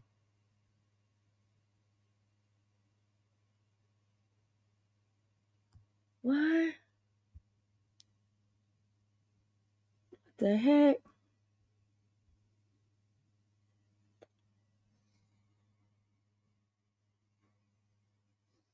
What is that?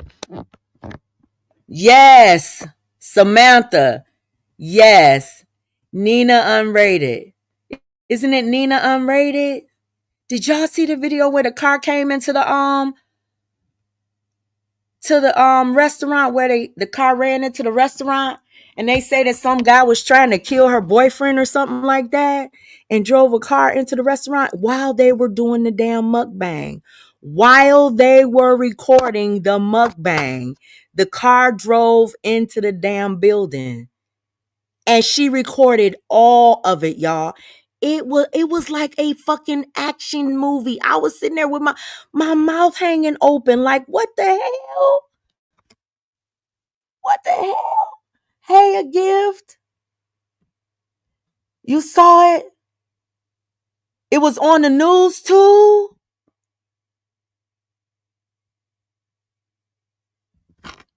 You shared that on your wall also. You did? Y'all, I was watching it. I was like, oh my God. People are crazy. People are crazy. And there's so much going on.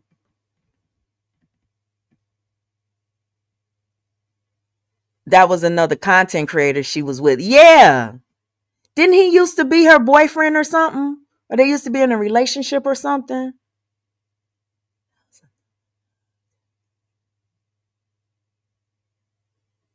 You saw it on the news too, Lemon Pepper?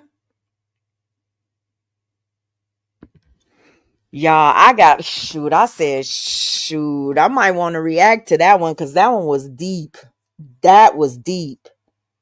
And then look at what's happening with, well, I'm not going to talk don't talk about that. It's so much stuff that's happening that you want to I want to put my little 2 cents in on because you watch stuff from the beginning, but I'm not going to do it. People are really giving themselves the first girl. Okay, so Lisa said they used to date. Okay, I thought they used to be together. So he's still a content creator. Okay. So they were doing this mukbang and the food looked good too. But that car came into that window like, shh. I need to find out the details so we can react to it. Y'all heard. So listen, Shay, what happened to Tamar? Did she get beat up or something?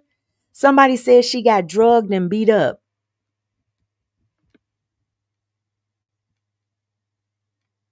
Yeah, they took their first bite and boom. Say there was a shooting yesterday.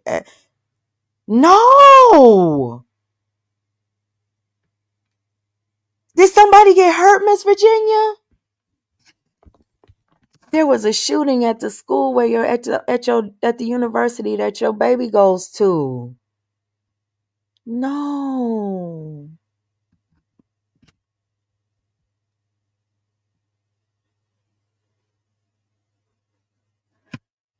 Shay, she says she don't know. So Tamar doesn't know what happened to her? Didn't she get some teeth knocked out or broke her teeth or something?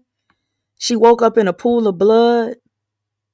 Did y'all hear what happened with Tamar and Tony Braxton?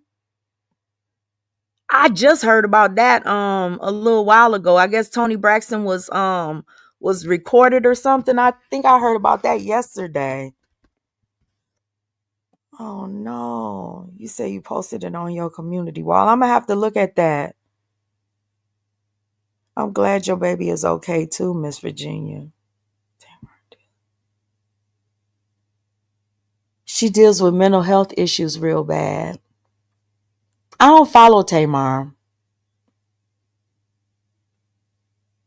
Yeah, I don't follow her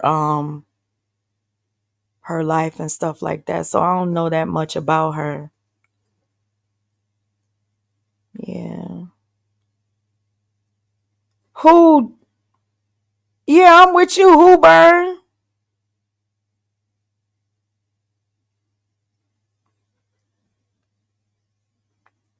Who is your favorite judge?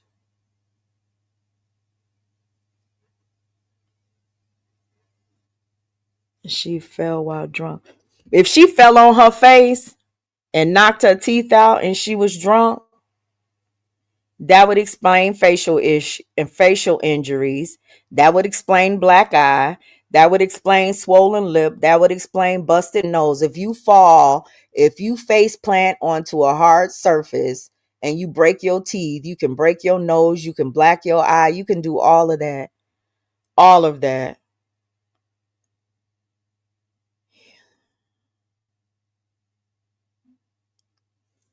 Who was it?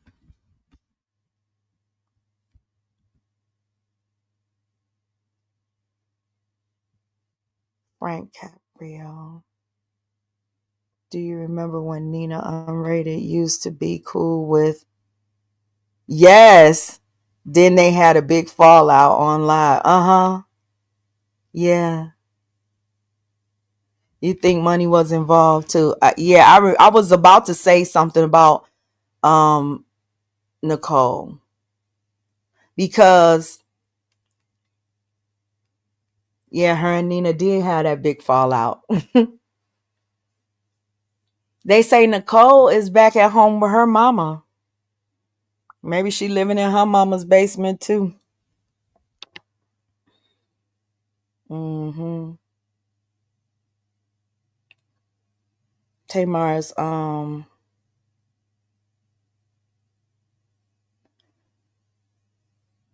isn't that the Caprio guy? Isn't that the guy that gives all them people the breaks and stuff when they come into his courtroom?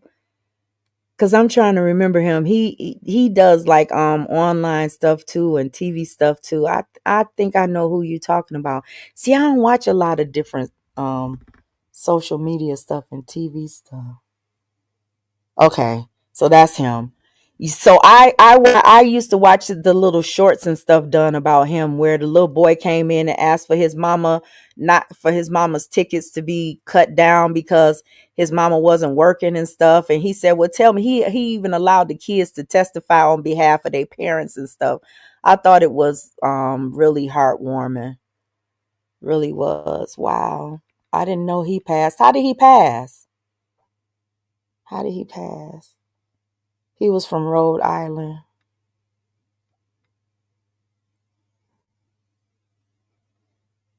Somebody said she had a facelift. She had a facelift and broke some teeth. She probably fell. Spencer, she was probably drunk and she probably fell on her face. I'm telling you. My daughter has problems with asthma, and she had an asthma attack, right? And she fell, and she fell outside in in the driveway, right? And I'm telling you, it looked like she had been in a fight with Mike Tyson. I was like, that didn't all come from no fall. Tell the truth. She was like, it came from the fall. And even at the hospital, they had to tell me it came from her fall. It looked like she had been in a fight with Mike Tyson and Godzilla to me. It was just crazy. So yeah, those falling on your face can F you up. So those possibly veneers. Shut up. Don't be clouding no veneers now. Shoot. Shoot. I remember when Nina Unrated was. She was a girl named Brittany, another stripper, and they got into it as well. I feel like Nina is a toxic. I watched a live video where Nina said she was toxic. She said she had issues, and she said that she knew it. I watched a video like that years ago, where she said she knows she got some issues, and she was talking about, the problems that she was having with her kids and her kids' father and all of that stuff. I watched her. So she done been through a lot. You said I'm not clowning, meaning they could get them replaced. Yeah. Tamar Braxton. Did y'all hear that Tony Braxton said? Did y'all wait? No, listen out. That's not fair. I asked y'all a question before I get up off of here. Did y'all? I can't stand Judge Mathis. Spencer, I can't stand Judge Mathis. It's a lot about Judge Mathis you don't know. Let me shut up. Judge Mathis' daughter used to come to my salon, right? His daughter. She was getting her hair done by another hairstylist. And she used to tell all Judge Mathis business to the point when she would come in the shop, y'all. I ain't even gonna lie. It was messy as hell. When she would come in the shop, the stylist that would do her hair would ask me to turn the music down so we could all hear her talking shit about her daddy. We used to sit and listen to her talk about Judge Mathis, how he wouldn't pay her college tuition and all kind of stuff. And it's so interesting because now I'm talking about I can't stand Judge Mathis. I don't know Judge Mathis. I don't know Judge Mathis. I made judgment on Judge Mathis based upon what his daughter had to say about him. I don't know that man from a can of paint. So let me take that back, Spencer. I don't dislike no Judge Mathis. I don't even know that man. I just know what I had heard. That's all I know. That's all I know. And I heard it from his daughter. It's kind of like a Dr. Umar situation. Judge Mathis got a Umar situation going on in his real life. I don't know if he patched it up. His daughter is grown now because she was in college then. So she's grown now. So, saying she failed to cover up cosmetic surgery. But why would her teeth be broken from cosmetic surgery? This time.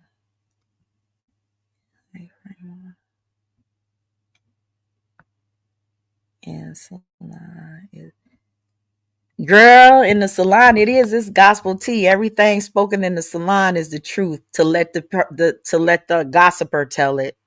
It's all true. It's all true. Shoot. It's like courtroom testimony or something. Yes, Spencer. Google it. She came outside too. I think she came outside and talked to some little Detroit blogger or something back in the day. This was a while back. It was a lot of years back. And she came outside talking about her daddy, her deedy. Very beautiful girl, very pretty girl. And she has a beautiful personality too. Very friendly girl, not stuck up, not arrogant or anything. Very friendly person. So I don't have anything bad to say about any of them. I just had heard that Judge Mathis be tripping. Be tripping. And he said he definitely has a past. Judge Mathis definitely has, and he ain't lying. He was a thug. He's not lying about any of that. So he was definitely a Detroit thug for a minute. But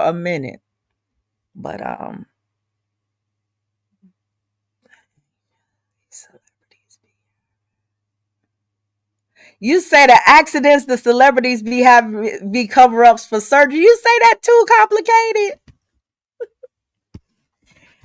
You say that too. Do y'all think when the celebrities go to Dubai, y'all think they be selling themselves? Because y'all know they say that the men in Dubai will pay thousands and thousands, some hundreds of thousands of dollars just to sleep with one of these reality stars and stuff. And do y'all think that they be going to Dubai and having these all the time? Mm-hmm.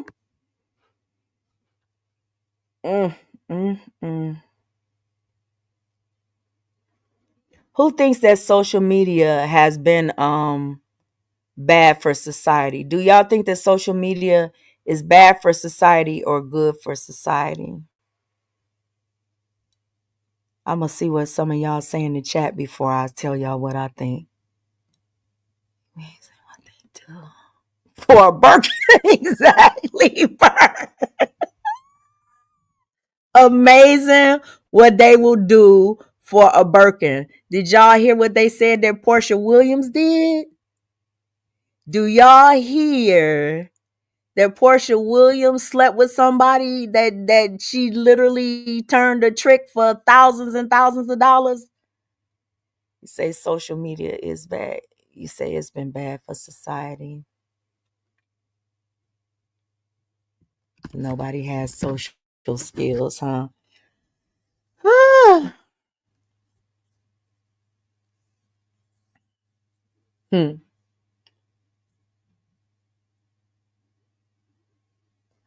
I think that social media has been bad for the families.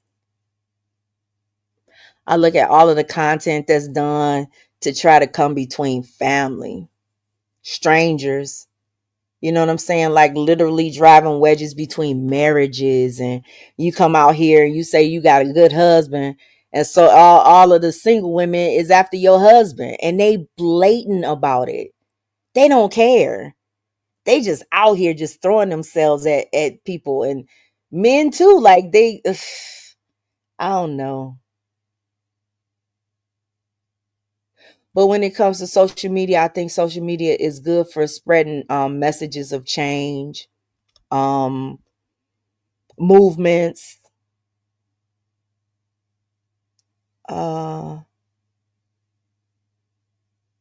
I think that social media is good for letting you know the truth, and I think that that's why YouTube. That's the saddest part about YouTube, that YouTube is changing, and they're trying to censor people more. Can't talk about genocide, which is happening. And the U.S. is turning a blind eye, just like they do in Africa. It's certain things that you can't talk about without being censored. And that's the sad part about it too. So yeah, I agree with complicated. I think social media is fine when done right, but I think social media is letting you know who the world, what the world is, and it's so many different aspects of it. So if you pay attention to the bad and the gossip of it, that's the biggest distraction out here. I think the whole materialistic aspect of things and the whole I got to show you my life and I have this and I have that, and then you find out a few years later they didn't even manage their money right. They lost everything that they have, and they, they're out here, letting you know what they've been through. I think that social media fools a lot of people, into thinking that a lot of what they see is real or believing what they hear is real. The AI is scary, y'all. It's scary. The fact that people could just accuse you of things without any proof or any evidence of it at all. And then a whole bunch of people will run along with it. That's scary. The witch hunts and stuff. So that's what's scary. Did you hear about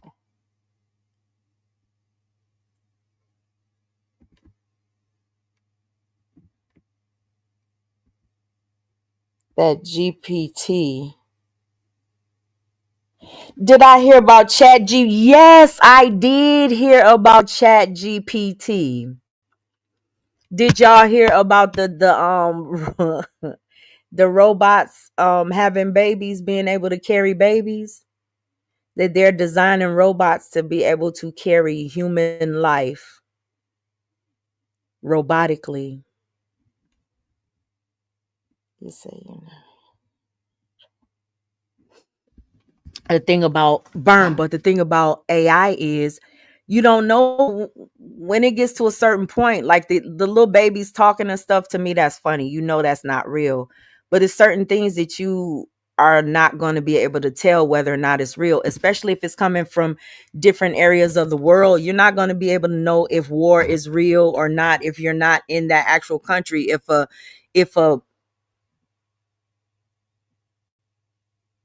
If AI is so advanced that you can kind of make people sound and look like anything. You could take clips from different things. It's a scary, scary prospect.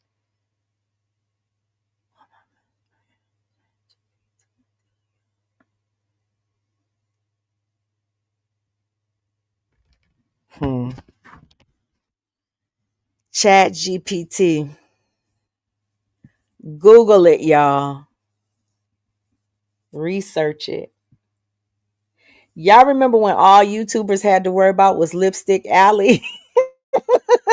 Y'all remember when Lipstick Alley was the place that everybody went for the gossip and stuff, and that's still where they go. That's still where they go, but it's a lot going on. Thank y'all for the likes. Thank y'all. Thank y'all for the support too.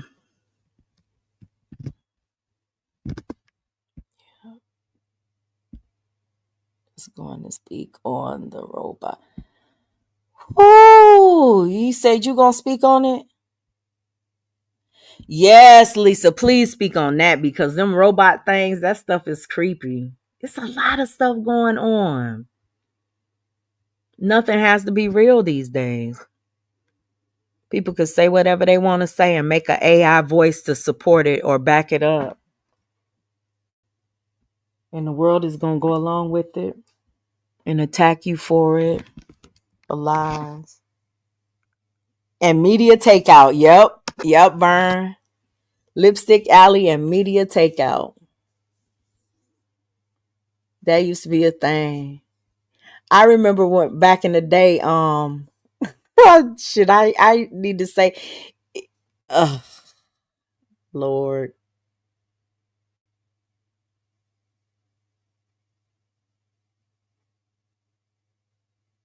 It's some stories about me on Lipstick Alley. Shit, it might be some stories about all of us on Lipstick Alley. I don't know. It's been so long since I've been over there. I don't even know. So, everybody want to be.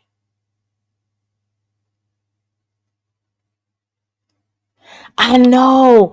Now, what's going on with Shadow and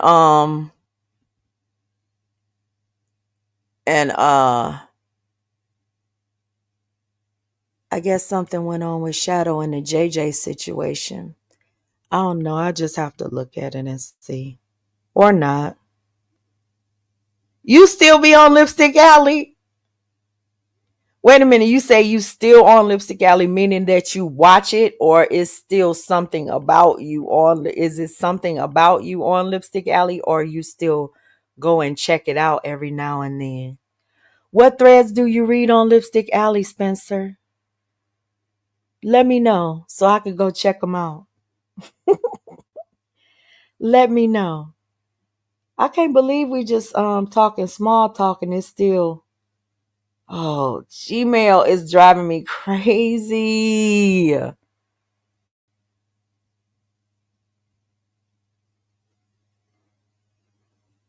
Driving me crazy.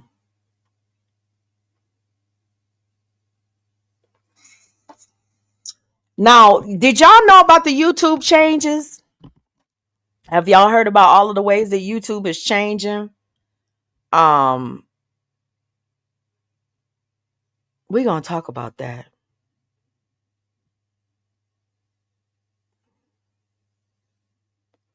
Oh boy, use shadows content.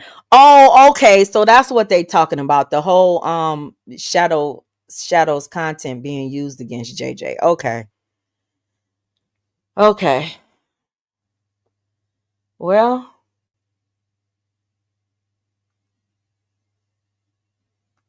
you gonna see who really wants to fight and who wants to let shit go. That's all I can say. That's all I can say.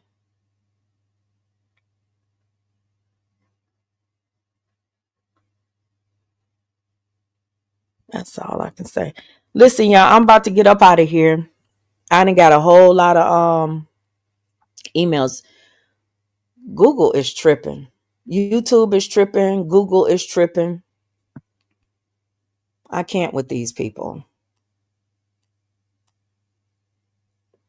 My video about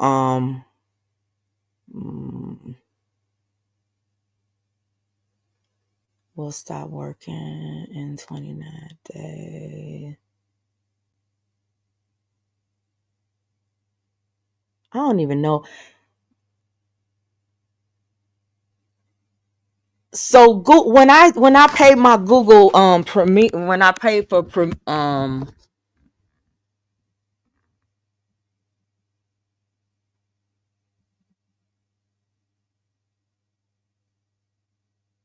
sorry, y'all, I'm reading the emails from Google.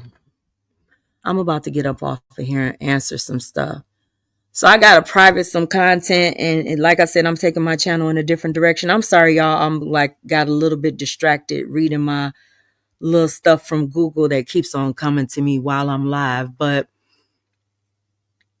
Google is, from what I understand, my channel might be available to the public again soon in the United States. From what I understand, I just got to jump through some little hoops for Google, and I'm trying to decide if I want to do that, if I want to still try to figure out who. To me, I don't think it matters anymore to me as to who's watching me and has to seek me out. But we gonna see. We gonna see. We'll see, y'all. But I will talk to you guys soon. I might come back later on this evening with a live stream about the stuff about King James. But if not, I might do that live tomorrow. This live is gonna be for Michi and others. Shout out to Bam. Shout out to Michi. Shout out to Mookie.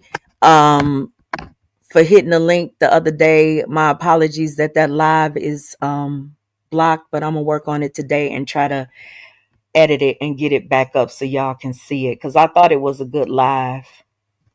And I'll talk to y'all later. Okay. Hey, Alec. Glad you're moving.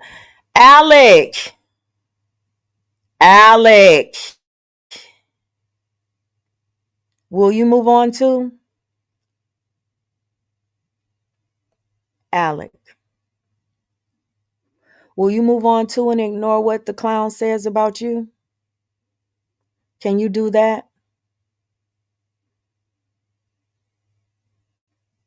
I'm gonna bring it back, Burn. I can't bring the first part back, but I'm gonna bring the part